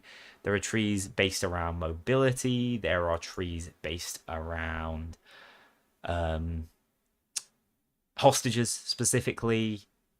What else have I missed? ADSing, firing from the hip, I believe, close range, long range, those sorts of things. There's specific trees, and the number of perks in each tree is actually variable, I think, depending on how many interesting things they could do. Oh, and you can also ace the first one in every single tree. I think they probably considered making it so every single one was aceable, but have gone, you know what, we don't want to overcomplicate things here immediately. But there's plenty of room to scale up and increase it. There will be more. Will I show the audio of the gameplay soon? Yes. Let's talk about it. Yes, overkill weapons can be obtained multiple times per heist, and that's super important on the hardest difficulty. But they seem to respond to like high kill players, so that you're actually rewarded for playing aggressively and picking up kills. There are far more sort of immersive sim mechanics in Payday 3. 100%. It has like Deus Ex feelings, especially with all the vents. But yeah, it is more of an immersive sim at times. Immersion, I think, is something they've really worked on. from everything from the movement to the way your allies move and talk and things like that. What can you trade hostages for? As far as I could tell, it was only health. But first aid kits will only fill individual bars of health that you can see down here, so they're way more important. What do I think of no animations? I think that's a shame. Lockpicking is less of an issue because there's literally a mini game in your face, but reviving, I would like to see an animation for, and maybe they will. Safe house unconfirmed. The game felt like it might not have one because it almost feels like you're on the run a little bit.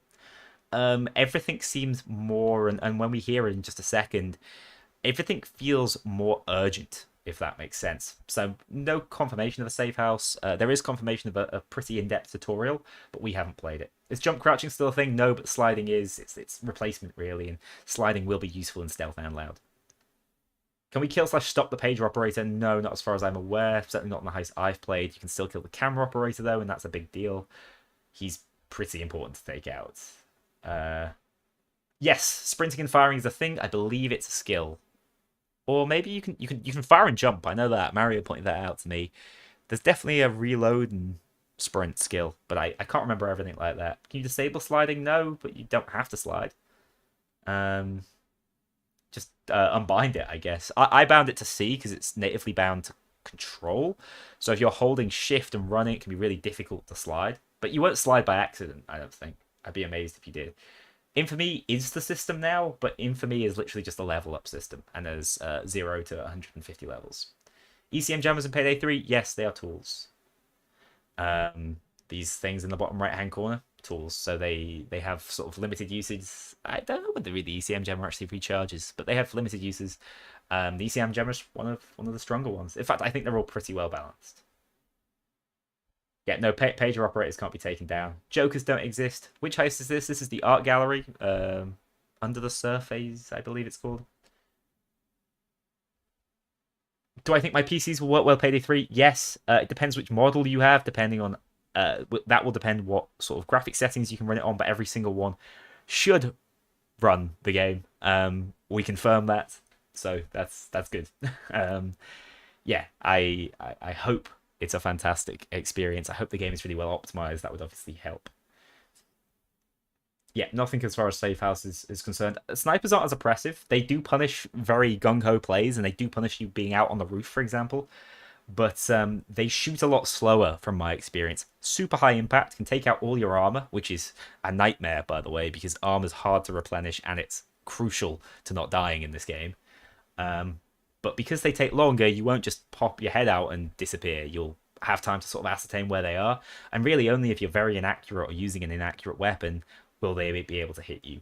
Will they be driving? Not confirmed, but there literally are cars that drive around in the game.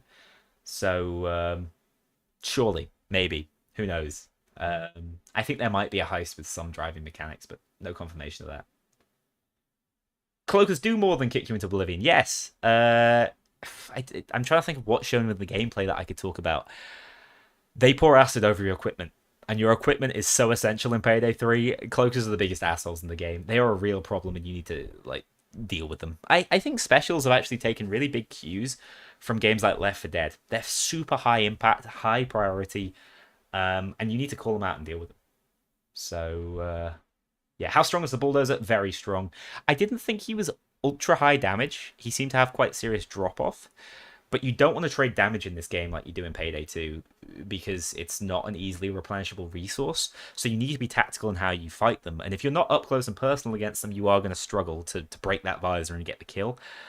That was why we started really prioritizing the sniper overkill weapon, because that thing is amazing against bulldozers. Does the glass cutting reset if you stop? I don't think so. You might notice it's actually like mouse controlled. It's properly... It feels pretty good to do. It's another one of those like weighty things. Someone was asking about like a strange skill. The strangest skill I saw that I actually... Oh, there's one... I pointed this out to Troy. There's one where... There's one that gives you a stack of rush, which is movement speed, every time your teammates go down. So I'm like, finally, I can play with these losers and they can carry me by dying. Which I thought was like a pretty counterintuitive one. Conceptually, the idea is, though, right? The teammate goes down, you get movement speed, so you can get to them faster for the revive. So there's actually like a clever synergy there, but that was quite funny. And there's also a skill that when you have a stack of rush, you can burn it. In fact, you might need a stack of everything for this. You can burn them all to immediately like shoulder barge your way through a door without having to lockpick, which is sick. Marshals and medics. Oh yeah, marshals. I didn't even mention them. They're not here yet. But the shields act way better. They might be worth adding. I kind of forgot about them. But I think they're a really good addition to Payday 2. So drills, we don't know. There is literally a call out in the game where you can call out the broke dick piece of shit drill. But we didn't see any drills, and apparently that comes from a time where there were more drills. So yeah, it's been massively simplified. Right, let's I'll come back and answer some more questions, but what time is it? Yeah, before the end. We've been going for a little while. Let's watch this gameplay, but do let me know if you can hear me over the sound of it. It might be quite loud, actually. Is there going to be crossplay? Yes, that is confirmed. Is stealth good? Yes, stealth is amazing, and it's very sort of low commitment. You can happily be aiming to go loud and still stealth. Can you guys hear this, first of all? And can you still hear me? 8 Heist is not including DLC. 8 Heist is base. Base game, 8 Heist. 12 including the first DLCs we have confirmed. So one first thing you might notice is all the civs talk to each other. This is Shade. The job is to get the paintings Beckett's client is paying us for. We should check the computer in the manager's office to make the search easier. Okay, so people have been like, who the hell is it? And I don't know, but she reminds me a little bit of Angel from Borderlands. Is it still a mob shooter? No, it's not a horde shooter anymore. Not really. It has some elements of it, but it's a much more of a tactical shooter, like Payday the Heist. Higher difficulties will throw more enemies at you, and I actually like more enemies. And you have enough power to deal with it because the enemies don't scale in health, but it's not a full-on horde shooter anymore. No friendly fire, except for with grenades and stuff. Any word about third person? No. Nothing about that. You can't get run over by cars. So yeah, I think Shade sounds amazing. But why don't we start in exhibition room E1? We already know that's where shooting gallery redux is. There's no subtitles, which is a shame, but she does such a good job. She's such a worthy successor to Bane, in my opinion. Where are the medics? They're gone, thank God. Anti-cheat not confirmed. I think it's still up in the air. Maybe make your opinions known about that. Can you see your own feet? No. No, I stood by Mario at one point. He was like, oh my God, my feet. But no, that was me. New secrets? Quite possible. No confirmation, though. So immediately you can see that the sort of... First of all, like the entrance through the roof, pretty sick. That's the use of the blowtorch. But also the main objective with these rooms, I believe there's 7 or 8 rooms that can have paintings in them. And the main objective of each one is a different laser puzzle. Laser sort of puzzle that will set off the alarm if you mess them up. Super Mission Impossible themed and stylized. That was the idea. Yeah, no feet. Do they have bulletproof glass and higher difficulties? No, you can still nail them in the face, but like, I found that if I overfocus down shields, I would actually die to the guys around them. That was the problem, because they work in groups like they do. And also, if you throw grenades past them, this is my favorite way of dealing with them, they'll turn to block the grenade. And you just shoot them in the back of the head. It's amazing. Does trading enough hostages reset the negotiations timer? Yeah, the way the negotiation system works, I've not talked about this, have I? Is it has a timer that will increase as you trade hostages, but you will get increasingly less for every hostage you trade. So there's probably a sweet spot there, especially if you want to hang on to hostages for later in the heist. Were there any support skills? Yeah, there was some support skill sort of play styles, definitely. Like mastermind type skills. Can't remember every single one. So this is the hacking, and as you can see, someone's actually immediately taken control and looped that, I believe. Hence why it didn't immediately catch him out, which is what happened in my first stealth heist. Oh, and yeah, as you can see, Shade swears quite a lot, actually. So yeah, this is someone with actual skills within the camera, so they can do the camera detonation, which is used, as you can see, to immediately stun this guard. What was that noise? Huh? What's that? And he goes, what was that noise? Which is still hilarious. Pages are still limited. You can see them on the UI, on the HUD, I should say. So, as you can see, that's the instant pickup. Now, I don't believe you can move while answering the radio. I think you probably should be able to if you've picked up the body. I think maybe you can move while answering the radio when carrying the other guard, the guard with the endless pager. So I'm not so sure about that. But as you can see, one of the major reasons to do the takedown is not only is it completely silent, meaning it doesn't matter what weapon you've got out, you wouldn't need to have a silenced weapon to take them out quietly. You immediately have the body slung over your shoulder, which is great. You can still take cops hostage, but they will not fight for you. Jokers are gone for the time being, probably forever, because they're impossible to balance. I do want to point out, and this is something people laughed about, the ragdolls, especially on the dead bodies, are floppy. So he just sort of... I would like to see, if not an animation, the body at least be launched in front of... I'm so sorry, I just punched my microphone. I hope everyone's okay after that hard knock. Yeah, I would like to see maybe an animation with the body, put them down a bit more gently, they don't just flop out of you. Ah, right, no pager response. That's because the line's missing. There are pager responses. There absolutely are. Every heister has them. The security bars on the ground It's floor. not because Shady was about to speak, I don't think. There are pager lines. Don't worry. This is why I didn't show a lot of the audio, because it would make you worry. Disabled. I believe you can do takedowns in loud as well. That could be wrong. I'm not sure. I don't think I ever did. But takedowns are another thing that there are some skills around. Okay, so as you can see, they're not just playing the floor is lava for the fun of it. The floor is literally lava. So not only are they dealing with one laser that moves around the room, they're also dealing with the fact that the floor is lasered and they have to jump. Because jumping in Payday 3 is a lot cleaner, a floor is lava style objective is not nearly as bad. The number of pages you have depends on the difficulty. I believe this is normal, in which case you have 4 pages as usual. However, answering the 4th pager, or the 5th pager, I don't think forces you into loud immediately. I believe it just turns the guards onto search.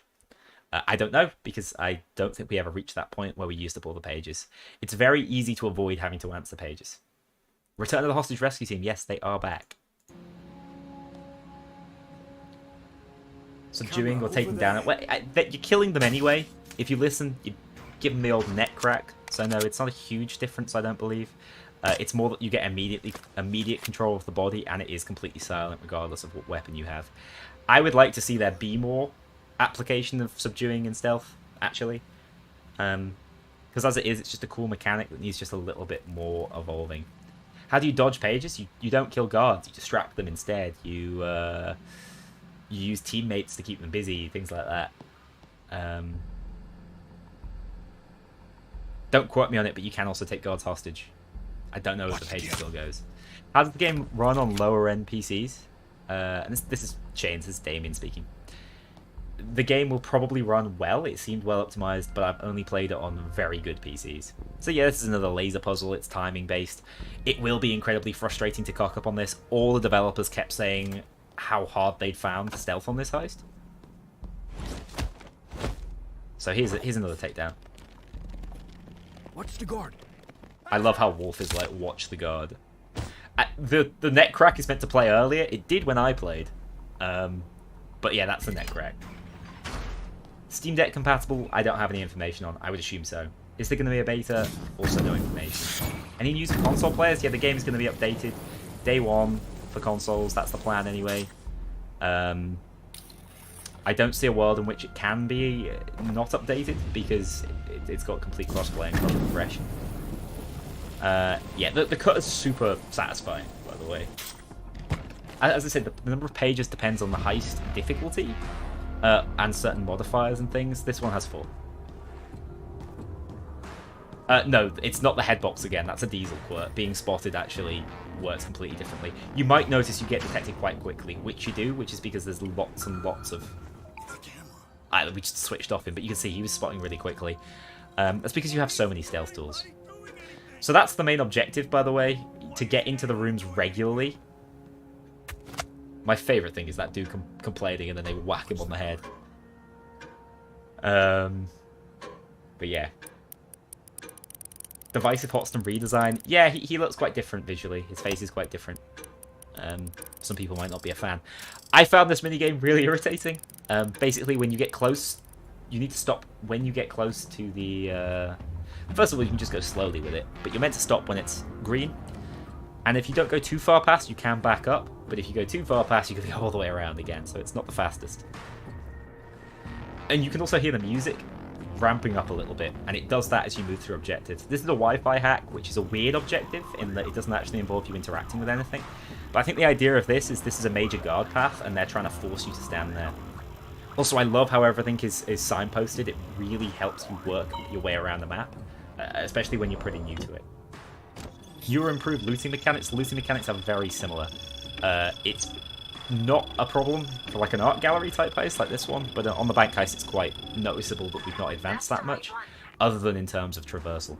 You'll get one use out of the drive, so make sure you've picked the right painting. So yeah, the USB drive is something you have to find, and then you use the that camera in order to analyze it. There's another one of the paintings that you need to find by using like shining a UV light on it to see blood, which I just think are awesome little touches that are really fun to play around with. Do guards see bags? Yeah.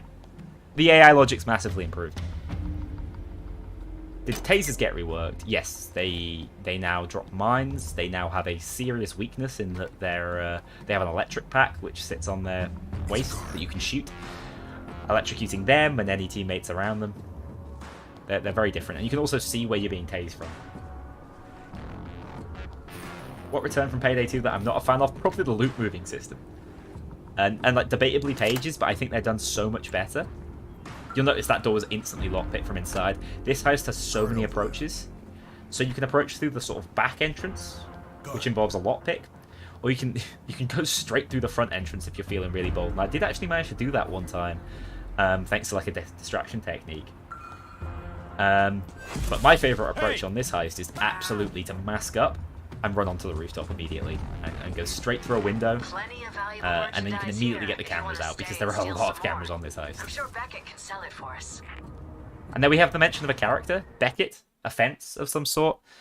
I don't know what his role will be. Who sells things in Payday 2? I don't know, like it's Bane, isn't it? Yeah, dedicated servers seems to be the case. Hard to tell on the versions we played, but yeah, we had very specific matchmaking. Are sentry guns and trip mines better in Payday 3? I couldn't say much about sentry guns because we didn't take them on the harder difficulties, but they've definitely been evolved. There are more skills around them. You can only bring 2 onto a heist, so they're higher impact, I suppose. They're individually higher impact. I think the way they stand up is actually really helpful in terms of their aim. But also, as far as I'm aware, they can't be destroyed and they certainly don't run out of ammo. Instead, they overheat, meaning you have to replace them and consider your placement a little bit more. There's no melee weapons, it's just the gun butt right now. I would not be surprised if there were melee weapons added in the future. Melee is better in that it's higher impact and works around a few more interesting skills. It's hard to say it's entirely better, but I think it's a better base setup. So this is an immediate approach going loud. I actually missed it slightly. Rewind it a little bit. You can see everyone's chatting absolute rubbish. All the civs are talking. I really like it. It feels more like a living world. I'll let them know about Jacket. I might not mention the last part, but they know Jacket's so popular.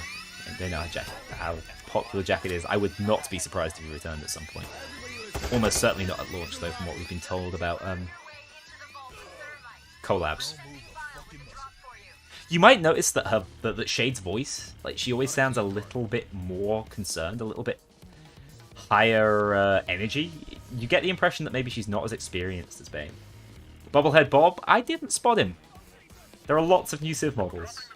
As you can see, it's not as... oh, I saw that guy just over there in the bank. It's his twin brother.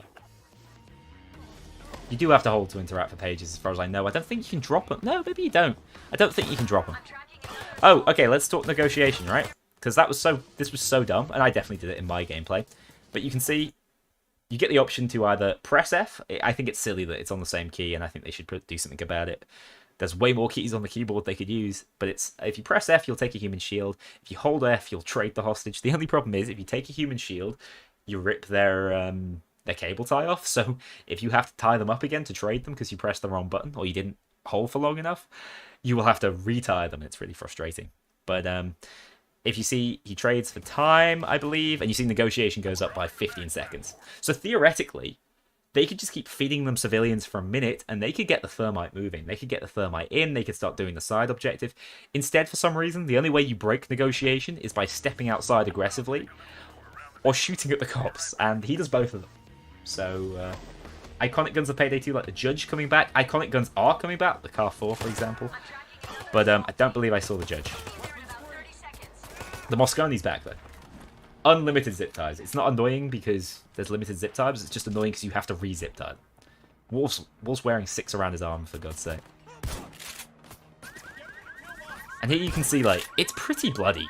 It's pretty violent.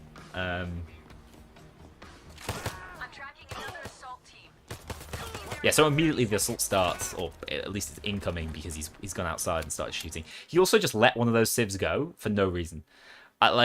They do it in the trailer where Hoxton walks out with a civ and throws him on the floor. That's just for effect. You have to trade them manually. Multi-day heist gone, I reckon. I've not seen any, but I think they're going for more of these like single-day set pieces. The Crosshair's a good addition. I agree. No infamy or prestige system. There will be within the first year. I'd put money on it. There's enough content for launch, and then they'll have a look at the level system.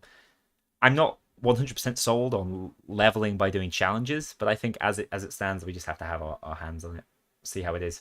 Escapes are gone. Probably we didn't see any, but look how bloody it is. And also the cops also wear hats which go fly. Not quite a helmet, but pretty satisfying. And I love how the car alarms start going off if you touch him. Just way more sound. No Captain Winters. There's a SWAT van turret that overtakes him. It does something similar. It's not a turret, sorry. It's just a SWAT van with an antenna. Thank God the SWAT van turret is gone. When will it launch? The game comes out on the 21st of September with 3 days early access. Offline mode, we don't know. Maybe not. I hope so, but we don't know. We've not played it. Akimbo, not in the beta. I don't think it will be there. Not in the beta. Not in the version we played. Which is the beta version, I guess. Yeah, beta footage. I don't think there will be on launch. Destructible environments, yes. Not like supremely. You can't destroy the bank or anything, but you can do a hell of a lot of damage to things. Cars break, anything like that. It's quite impressive. It makes it feel like you're really doing some damage.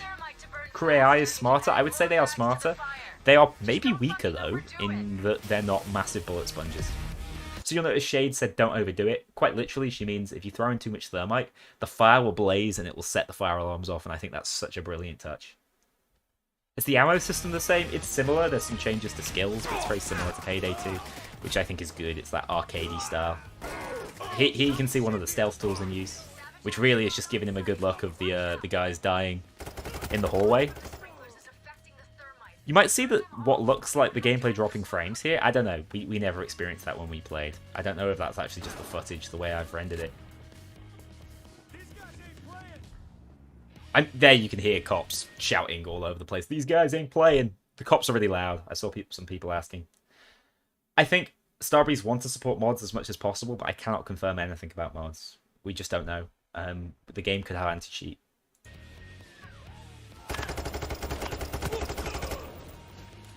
There's a few things that really should be... will Payday 3 be in free trial? The game's going to be on Game Pass, which is kind of a free trial, right? Because you get Game Pass really cheap. Just for a short period. No information on Holdout or Crime Spree. I wouldn't expect to see them at launch at all. Yeah,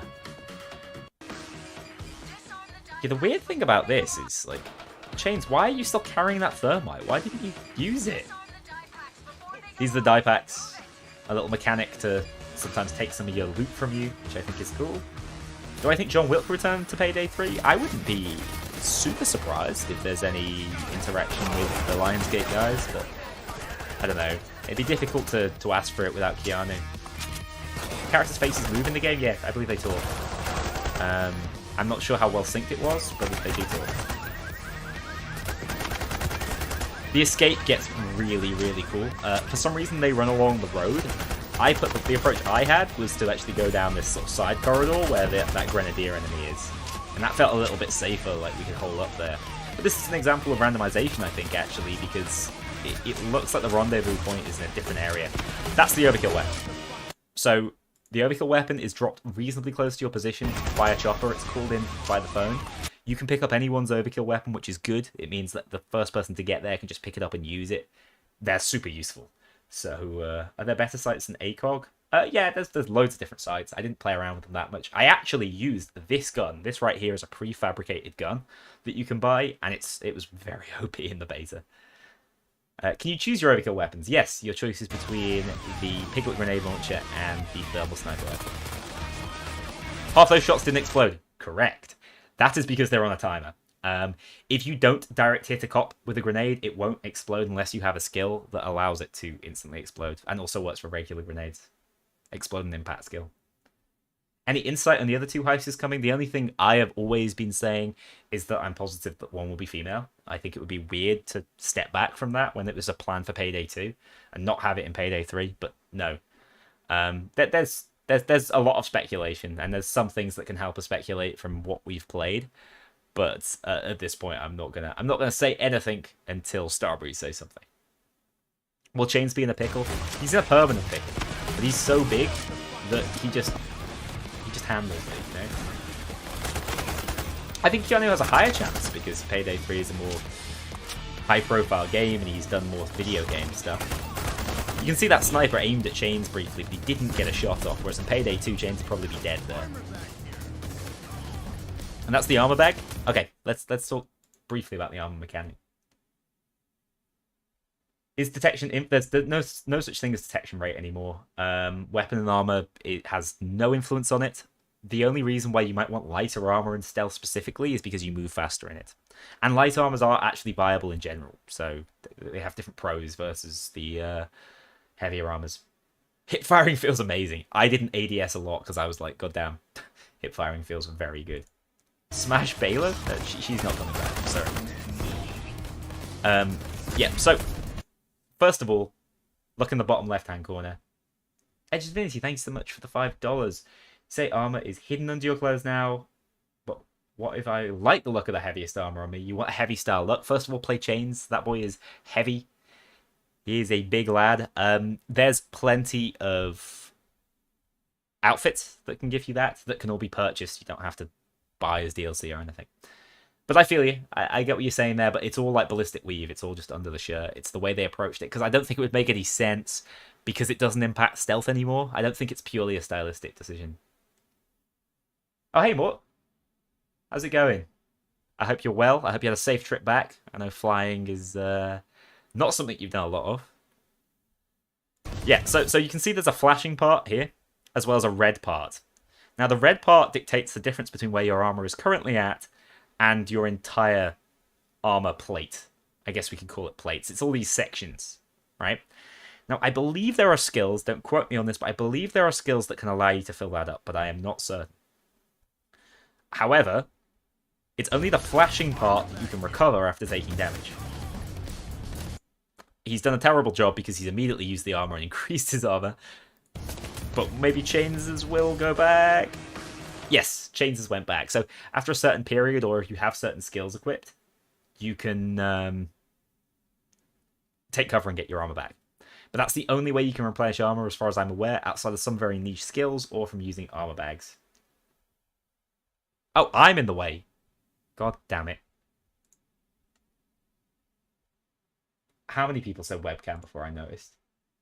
I'm just going to literally move me. It's this. I'm going to sit in the middle of the screen briefly. I know I've not moved the other part. You see it's flashing? On Chains. And it replenishes. There you go. God damn it, what am I going to do with the setup? That's like the most important part of the gameplay, like what's going on down there. Oh well. I hope everyone, yeah, like 30 people.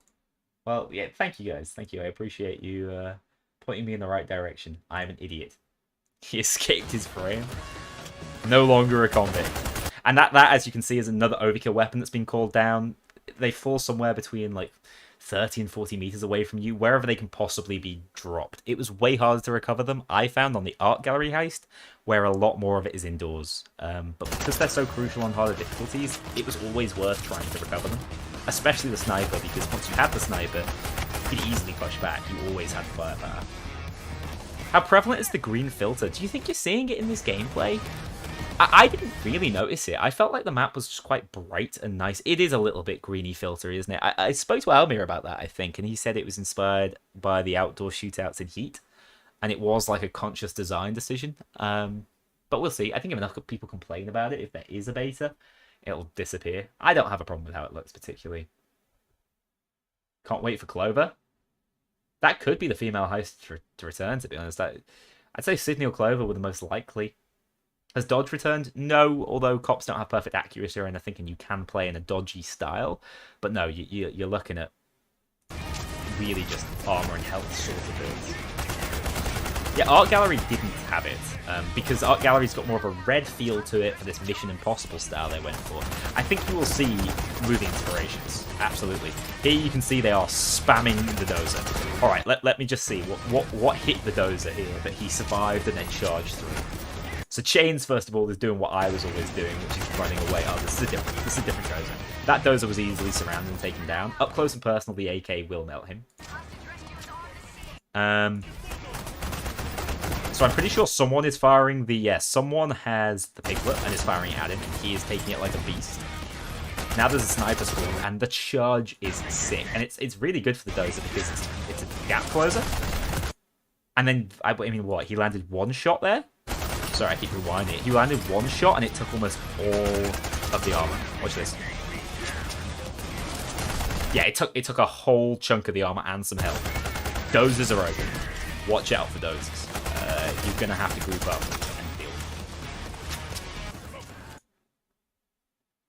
Oh yeah, face cam's coming in.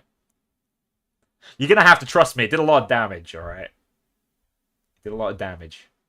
Challenges for weapon skins? I don't believe so. I think all the weapon skin stuff was like one of the uses of cash. And there's a lot of uses for cash. What is in the... Oops. I think I... Oh, yeah. Well, I guess the objectives are in... That's the top left. Ooh. Ooh. Here we go. I'm actually not going to move the cam border. We're just getting rid of it. Noli's just found his way to the top left.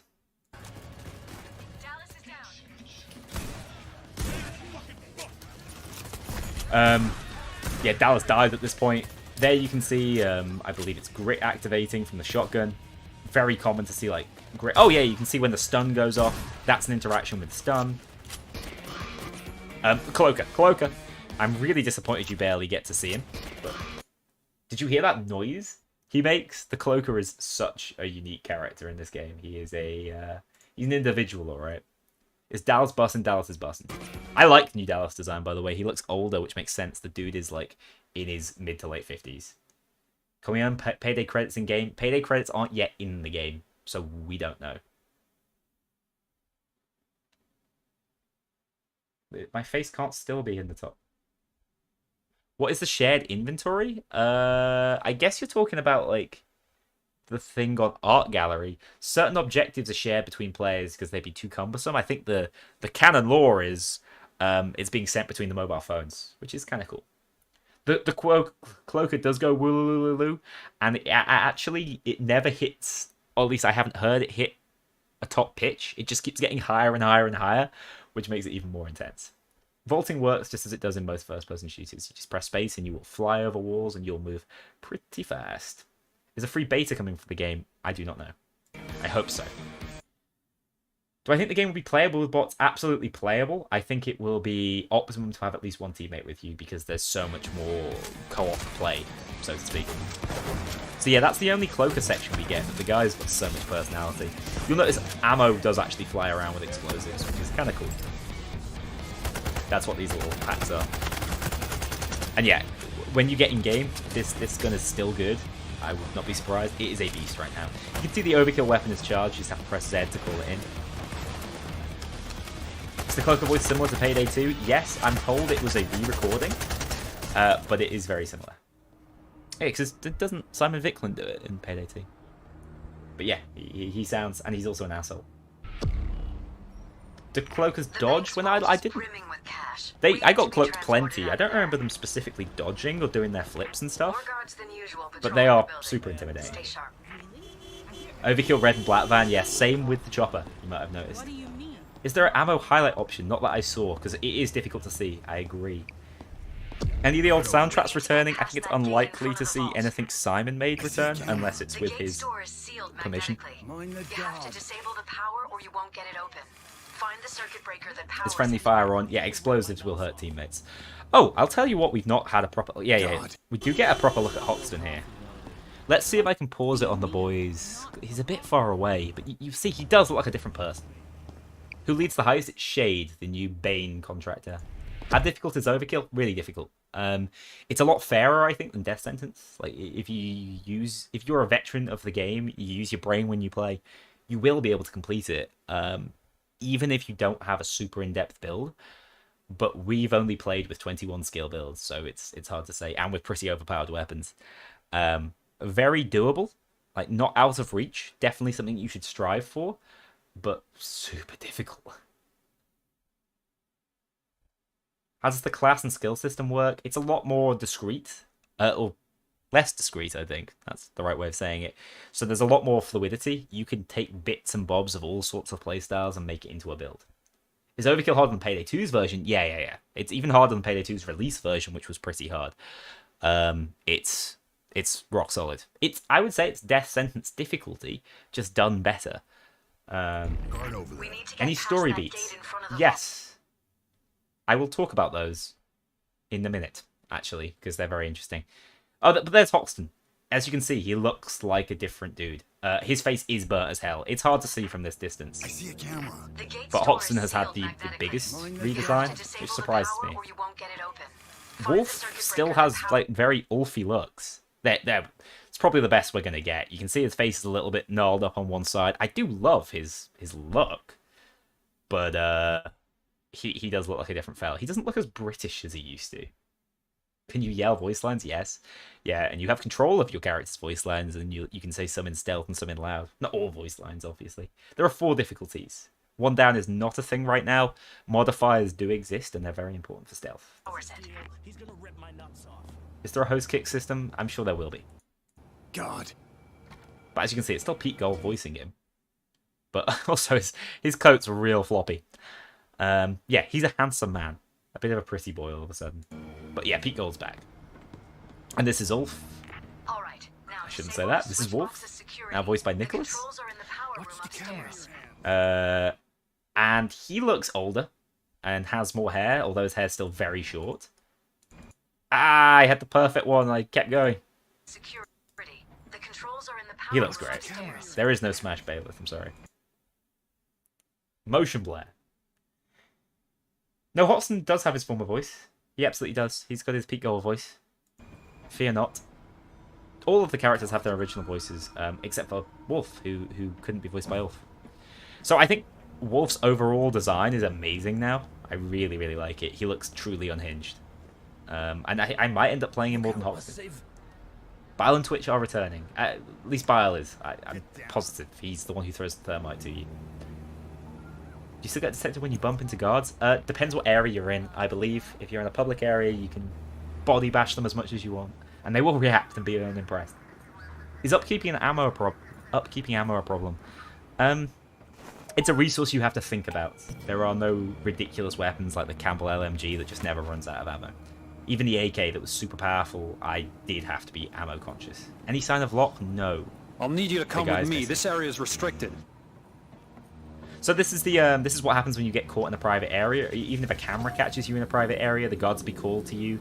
You can hide from them, I believe, but they will want to try and bring you out. But you could be taking that key card. Stay out of the restricted Instead, what he areas. did Got was it? he actually bugged the guy. Basically, he chucked the camera on his back, which is really cool.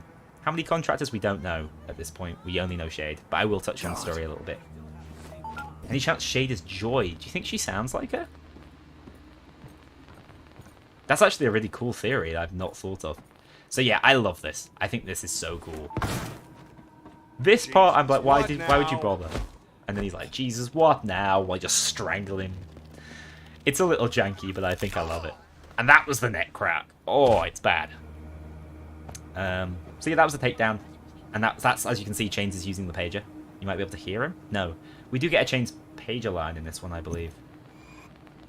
And then the unmasked Hoxton, as you can see, has just looped the camera for his boys so they can move past, whilst also being unmasked. You can snag the keycard while being escorted out. It's brilliant. You have to make sure you're unseen while doing it, but you can snag the keycard, and that's one of the great things about like setting up and being escorted. You might notice, here's something I didn't talk about a great deal. This locker can be lockpicked, and there will be resources inside. I believe there's ammo in that locker. Check this in. Which is cool. If you search the map enough, you can actually get things to help you get through the heist. Pager limit you can see in the top corner. It's 4, and they've now used 3. Yeah, I'm good, but I just tripped on a Because I think this is a normal heist. It can decrease on harder heists, and there are different special pager type enemies. Yo, I'm reporting this shit. No, the guards will not immediately shoot you if you touch them. Although if you get caught in a secure area, I'm pretty sure it's shoot on sight.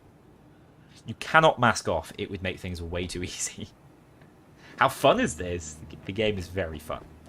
If there's one thing that I took away from my time with it, the game is very fun. Okay, so now you can see this That's is... the switch you need to flip to get the door open. That tells you the switch you need to flip. Computer's unlocked. This is taking down the security system. And then that will That's take down switch you need the to flip power to the get vault. the door open.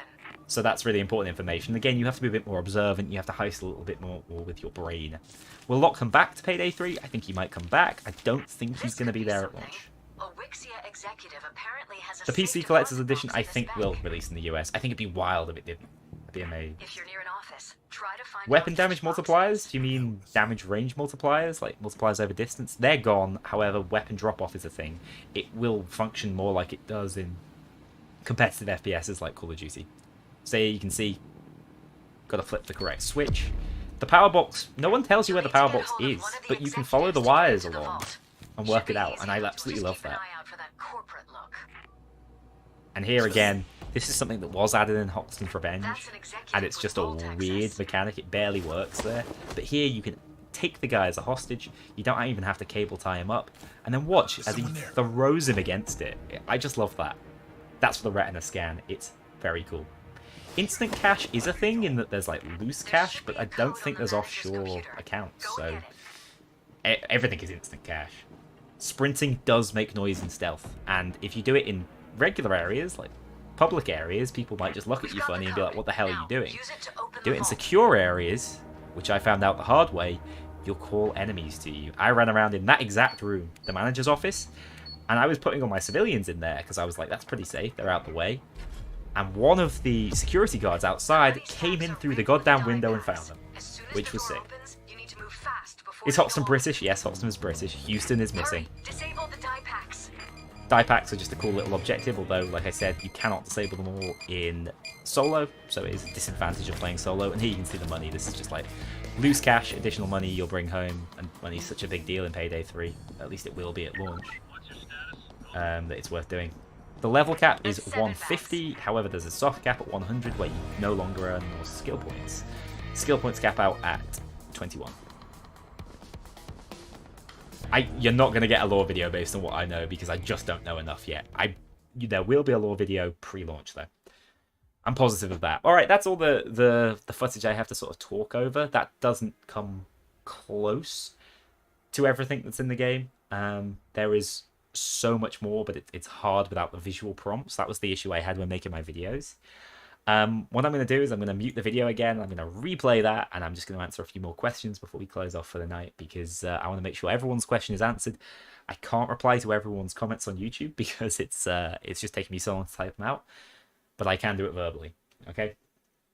Any mandatory stealth skills like lockpicking, silent trip? Yeah, I wouldn't say mandatory, but there's a lot of things you can't do in stealth if you don't have certain skills. Like you can't do all the hacking with the cameras without certain skills. But what I would say is you can quite happily put together a complete build with, like, say, I don't know, armor and some shotgun orientated skills, some close range skills, and then you can use your final 5 points out of your 21 to get all the camera skills. There's nothing stopping you doing that, and you will be slightly weaker overall in loud. You might miss some utility, but the fact that you can also be useful in stealth and there's some application for the cameras in loud makes it absolutely worthwhile. If Jacket doesn't return, we riot. Violet, thank you so much for the $10. I'm just telling you, Jacket won't be there on launch. That is all but confirmed. Um, but I would not be surprised if he returned. The devs know how popular he is. It's Almir's curse, right? Almir gave us Jacket, and he gave us Ethan and Healer. The two polar opposites. Does the game have sex? Not that I've seen. Maybe I've been playing the wrong edition. The closed beta was just it wasn't even a closed beta. It was actually a press event. You might notice all the big press gaming outlets have announced their Payday videos. Really, like, overwhelmingly positive as well, which is great for people who aren't necessarily Payday community members to be enjoying the game. Like, there's a lot of good things to talk about for them. So this was from a press event. So sadly, that's the only way you can play the game right now.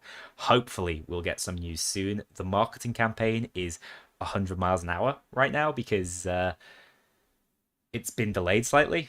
They have about 3 months to market the game that, would normally be marketed over the cross like 6 to 12 months. So there's a lot. Can you throw civs off roofs? Yes, you almost certainly can, right? Because you can take them as hostages, and when you let go of them as hostages, they fly forward. Can I give it a rating out of 10? It's tough for me to give a rating. I can rate my experience with the game. It's tough to give it a full-on rating when I've only played a tiny portion of it, and I don't want to be left eating humble pie when the game comes out and the other 6 heists are crap. What I have played, I would give a 9 out of 10. Genuinely. The experience I had was a 9 out of 10. I have a few gripes and concerns. Loot being one of them. Maybe some limited customization options with masks. Maybe we need some more applications for certain skills and some more attention paid to certain playstyles, but these are all things that can be improved upon with updates. Like, the game's very good. Very, very good. Is Payday 3 silly? In all the places you want it to be, yeah. You will catch people's heads in doorways. That's just how Payday 3 works. Sometimes they will ragdoll into a doorway and they'll get stuck in the doorway and you will laugh. It's that kind of silly. Do you think we have to turn on the crosshair? No, I believe it was there the whole time. Although I've got quite used to playing with the dot in the middle of my screen from the accessibility update. But no, crosshair's going to be there. Thank you for the $10, by the way, Kat. How do the overkill weapons work? I do talk about this in my loud video. I have mentioned it a few times. Basically, it's a bar you have to fill up by performing certain actions in loud. You can see killing someone in stealth doesn't fill it up at all. After doing so, you can call it in via phone. It will arrive very shortly after, like 20 seconds later, but it'll be dropped off by helicopter, so it'll be outside. And then it's a limited ammunition weapon. There's only 2 in the game right now, the Piglet and a sniper rifle. Both are super high impact. We'll see if there are more when it comes to launch. I don't think there'll be more on launch, but I definitely think it's an area of the game that will be expanded upon. What about the stock market / investing? Okay, so the C-Stat coins, the second currency, actually do operate at an exchange rate. And depending on how many you buy at once, you will get a worse exchange rate on them, I believe. Which sounds backwards. I think I know why. It's because they get more expensive the more you own. The idea being that it's like a stretch goal currency designed to get the best of the best items, the best cosmetics, some of the most interesting prefabricated weapons. For reference, prefabricated weapons, I believe, can all be customized in the way they are independently. Like, you can get all the attachments. It's a little bit like the sets in Payday 2, except you can actually make the weapons. The only thing is they might have a unique skin that can't be obtained any other way. And they can be purchased with in-game currency right now. Will cash fall out of bags? No, it never seemed to fall out of bags. However, there's like an animation for it falling out. I never felt like I was losing cash. Is the blood good? Like the gore? Yeah. It's the game isn't like truly gory or miserable, but there's the blood splatter effects and stuff are quite impressive, especially when using shotguns and things like that. Helmets really fly. If you're talking about just like satisfaction of the combat, it's through the roof. Guard patrols, they're a lot more they're a lot more logical in how they operate, and they will go off patrol, especially if they hear something or see something. But they do still patrol, as I guess a guard would. You know, that's his duty. So you can still start to pick up his patterns and learning them, but you need to keep a much closer eye on them because they learn a lot faster. Payday 3 might eventually have a classic heist tab. Rigged Office Revenge, if you can, just I do see most questions eventually. I appreciate you asking me a few times, but not all at once. Yeah, there might be a classic heist tab eventually, but certainly not at launch. I don't think the classics will be back in the way they were with Payday 2, at least not immediately. I think this game, the feeling I get is that they really want to create a new legacy. Not like mocking the old. Like there's a lot of respect for Payday 2 within the Payday 3 devs. A lot of them worked on it, for God's sake. But there is an intention to, like, this is their own thing. They want to create something new. That's why we see a new contractor. That's why we see new character designs, things like that. So I don't think there'll be too much time looking back at the classics immediately. Pages do still exist, yeah. They work a lot better than they used to. They're nowhere near as linear in terms of like an objective is concerned. There are ways around them. There are ways to answer them from afar, things like that. Is this a pay-to-win model? We've not seen anything about microtransactions yet. They have confirmed that there should be absolutely no gameplay affecting microtransactions in the game. I didn't see anything. I mean, it's literally pay to win, and that you spend your in-game currency to have a stronger weapon. But actually, it's funny. Even if they did add pay to win, or if they did add weapons you could buy, the progression is so flat. I think they'd have a hard time. Like, I don't think there's going to be a lot of power creep because the weapons are relatively well balanced with each other, and I could have a fully decked out AK, and all it would do would make it easier to control. And as a punishment for that, so to speak, it might also do less damage or handle worse, take longer to reload. Whereas the base form AK might handle better or hit harder. So everything is a decision in terms of playstyle and who you want to be as a heister, which is really good. We've only played 2 heists, so I can't say how all the heists are, but they're pretty varied. The objectives are excellent. There's a lot of logic to how you approach them.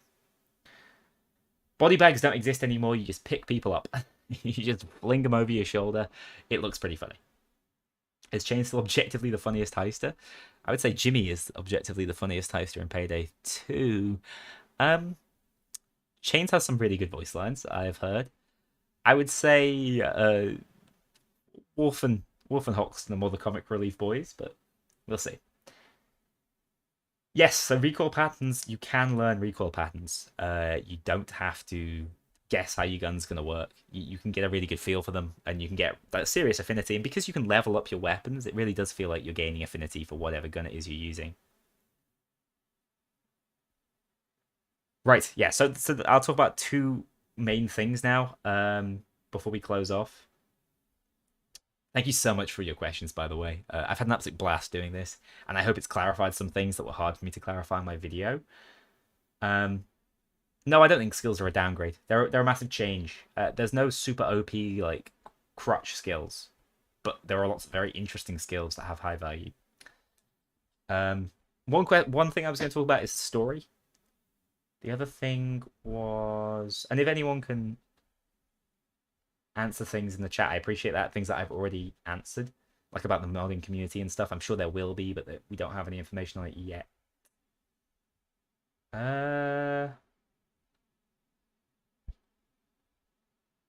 Leveling. Thank you. Yeah, it concerned me at first as well.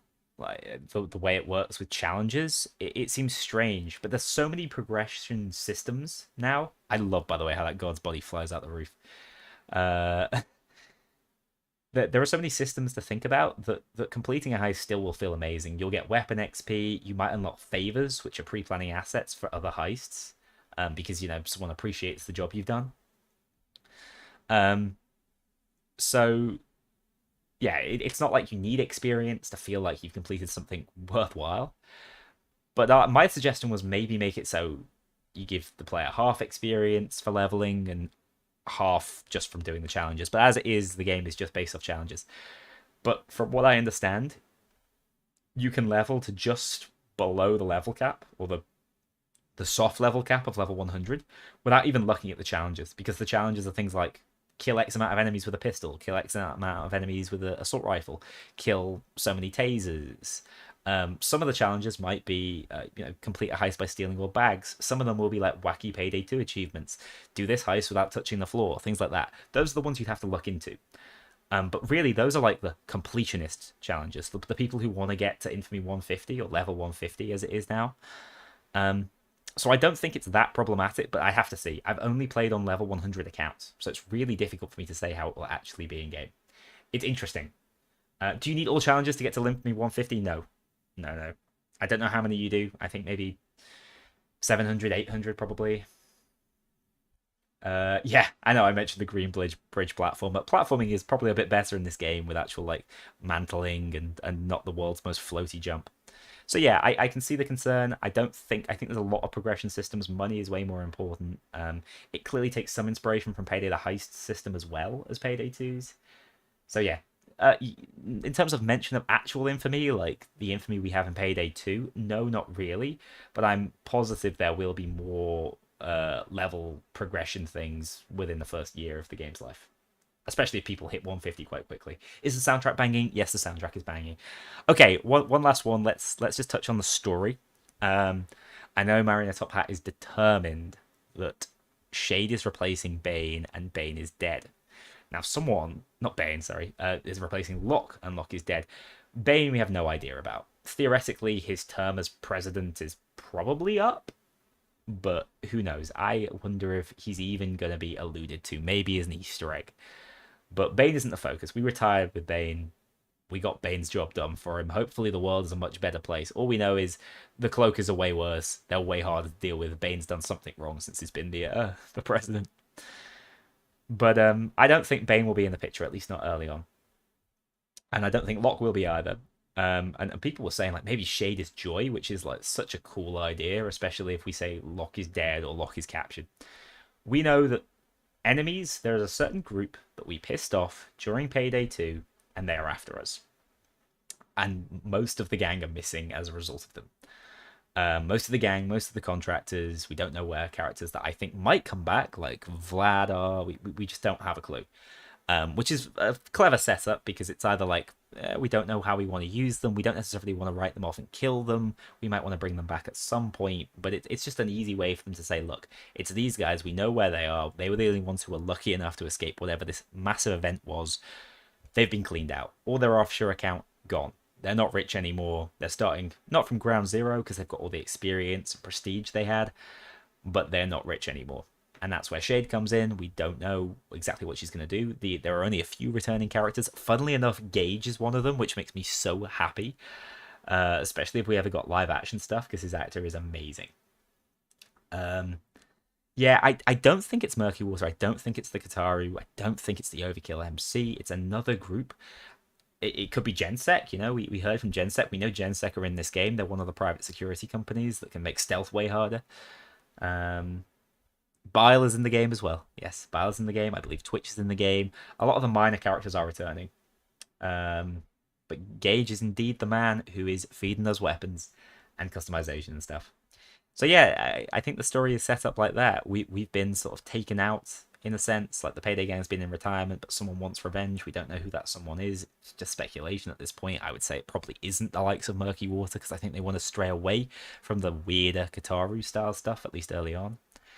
But yeah, we now have Shade, who is this female character who seems a little less experienced at what she's doing. She gets a little bit more het up and hot and bothered, but she's really good. I really like her character.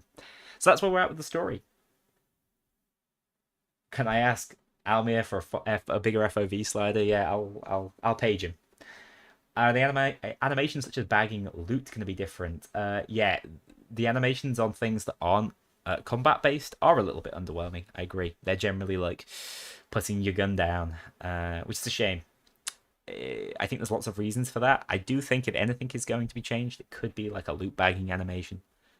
That's still an area that the team didn't seem to be 100% positive on. They are well aware of what Rocket City did. For better or for worse, I actually do think that's one of the areas Rocket City got very right. I think the loot in that game is quite satisfying and works well, and it's great some characters can carry 3 bags at once. I wouldn't be surprised if that came into Payday 3 at some point. But no, right now you can only carry 1 bag. It's the kind of thing that you need to play with and get a feel for. It felt quite balanced. I feel like if I could have just picked up loads of bags, overkill on this heist in particular, the bank heist, would have been way easier. So it's balanced around the way it works right now, but there's definitely room for them to change it. Is the Irish lady coming back? I hope so too. I really like Clover. A bulldozer's thick, they are thick boys. They hit way harder than what we're used to. Mod support, again, we don't know. No specific information. I know that people at Starbreeze have had conversations with people who are very relevant within the mod scene, but I don't know what the conclusions were in terms of what they're able to do with the likes of Mod Workshop. Detection is not still in the head. So I've been told. Heavier loot will slow you down more. Yeah, there's a lot of weight. Anything like that, anything that logically makes sense. Yeah, it makes sense. No VR on launch, but possible in the future. Have I been hit by a charging dozer? No, I actually haven't. I found them relatively easy to avoid in terms of like actually stepping to the side. But basically, the charge is a gap closer for them, and when they're close to you, they will shred you. Trading with dozers is a terrible idea. Is the AI annoying? Like team AI? Not particularly. They're really useful. They can drop infinite deployables, which is huge. Any new enemies? Yeah, so there's the Grenadier, which we've seen in all the trailers, but there's one that we've not seen, which is the SWAT van. SWAT antenna. I don't even know what it's being called internally, but basically it's a van that turns up at some point towards the end of the heist, generally quite a long way in, that you have to seek out and shoot down. I think that's similar to other co-op games. They have a similar mechanic. It's really cool. It basically creates it's a SWAT turret mixed with Winters, except nowhere near as annoying as the SWAT turret because it can't shoot at you, but it will start an endless assault. It will buff enemies, I believe. It will also make it so more specials can spawn on the map. They spawn more frequently, more can spawn at once. So yeah, it's a high priority target. You should have a ranged weapon. I would often use my sniper, actually, my thermal sniper, to take it out. Right. Can you explain the skill system? With great difficulty. Really, I'd need a hands-on with the skill system again to explain it better. Basically, there are over 100 skills in the game. There are 16 skill trees. They don't work like Payday 2's. They work more like perk decks in that you have to research them to gain access to them and unlock them. You have 21 skill points. You can put them into any of those skills. You can ace out the first one in the tree, and there's a special final skill, which is sort of the tree's best skill, but it isn't always the best skill in the tree, and it doesn't cost more points, so I'm not sure why it's bigger. And yeah, it's a very mix and match, very fluid open system. It'll be hard to work out what the best build is, but I think everyone will have their own preference. Did I touch on heist pre-planning? Yeah, a little bit. It's not the easiest to explain. It's not super detailed, but I think there are some interesting things you can bring. So every heister can only bring one pre-planning item, and some of which, they're now called favors, can be purchased in the store. And they're things like medic bags that'll be dropped on the map, armor bags, ammo bags, bag moving zip lines, things like that. Others might include special escape locations, which are really useful. Now, those are unlocked favors that you get as heist rewards, and then are used in pre-planning. And like I said, you can only use one of these per player. And some of these seem to change the heist massively, but we haven't really seen them yet, unfortunately. Do drills and ECM still exist? Drills exist, they're in the game, we've not seen them yet. They're few and far between. ECMs do exist, they're now stealth tools. The game does have more character building than Payday 2 already, I would say. There are a lot of skills and there are lots of ways to mix and match. I'm not necessarily saying the system is better yet. I think we need more time with it. But there are lots of combinations. The medic is gone. Medic is gone for now. Whether he'll be on forever, I don't know. But I don't think the medic would work very well because enemies are a lot tankier. If you have a medic reviving a bulldozer, that's basically the heist failed. It takes so many of your resources to kill one bulldozer. The idea of killing two, way too much. Tasers are back. They're now called zappers. And they do a little bit more. They drop shot grenades, or shot mines, I should say, that you need to watch out for. How many prefab weapons were there? There were quite a few in the build I played. Maybe about 10. I used them quite a lot because it meant I didn't have to really think about modifying the weapon. Do enemies do less damage than they do in Payday 2? No, I wouldn't. Yeah, so they don't do like death sentence damage. You're not going to get two-shot by anything. But all the damage you do take is way more impactful because it's harder to heal it up. So it's different. They do different damage, if that makes sense. Team AI can carry bags. They can't do super helpful things, though, and I'd love to see them be able to. But I do think that Starbreeze want to encourage you to play online. But Team AI can drop things like ammo bags, armor bags, medic kits, depending on what it is that you need the most at that time. So they can be really useful. Would I say Overkill is harder than Death Sentence? I would say it's different to Death Sentence. I wouldn't say it's necessarily harder outright. Death Sentence has some things that make it just inherently very, very difficult on certain maps, whereas I think Overkill is more balanced across every map in Payday 3. But I did feel like I needed more tactical. I can carry a game of Death Sentence with the right build. I could not carry a game of Overkill with the right build in Payday 3. We had to work together to complete it. So it's very different. Right. Chains is in the game. Yes. Armor piercing and Dragon's Breath rounds don't exist yet. Likely to come quite soon. Seem to be a priority. The weapons sound amazing. Sounds and everything, top tier. I think the only thing I'm still missing out on are more heister lines, but we'll get those. They were just missing in the beta builds that I played. Alright, so I've got to go. I am slowly fading. You might be able to tell. Lockpicking is a minigame now, yeah. Potential for a Switch release? Unlikely, bearing in mind it's not. Oh my god. Mate, that's another £200. First of all, I appreciate it massively, but if any moment you think, I shouldn't have done that, just DM me, okay? Have the devs mentioned anything regarding Steam Deck compatibility? If they're pursuing it, or yeah, I think the game will be Steam Deck compatible. None of the Starbreeze partners there thought to ask this, which was silly. Because I don't think any of us own one. But I think it will be. But obviously it's all up in the air, especially with the Linux stuff lately. It's all up in the air. I could not tell you 100% whether that's the case or not. But I would say I err on the side of optimism. But I'm not positive one way or another. Right. Did I see any of the goal people? Yes, they're sabotage units. They'll try and stop your objectives. They'll try and carry your money away from you and stuff. The moving cars don't do a ton. They don't run you over. I am going to put this live stream up. If you missed, I've answered almost every question I'm seeing now. People are asking about pages and stuff. I've answered all that. They work similar to Payday 2, but there's way more nuance to them now. Oh, I'm tired, guys. I'm really tired. Thank you so much. This stream will be available at least for like 48 hours. So you guys can all see it. It'll probably be permanently available. I just sometimes have issue with copyright stuff on these things. So thank you so much for coming out. I'm happy to answer more questions as I get more information, but I've answered most of the questions I could right now. Stay tuned. There's going to be way more news coming. We're really at the business end of the marketing cycle now. Things are coming thick and fast. More dev diaries on their way. More videos coming from me this week. If you're not a patron, talking about loud and stealth in depth. Thank you for all your questions. Thank you for your incredibly incredibly kind donations, especially Wale Wale 12. You have given me a huge amount, so thank you so much. Take care. See you all soon.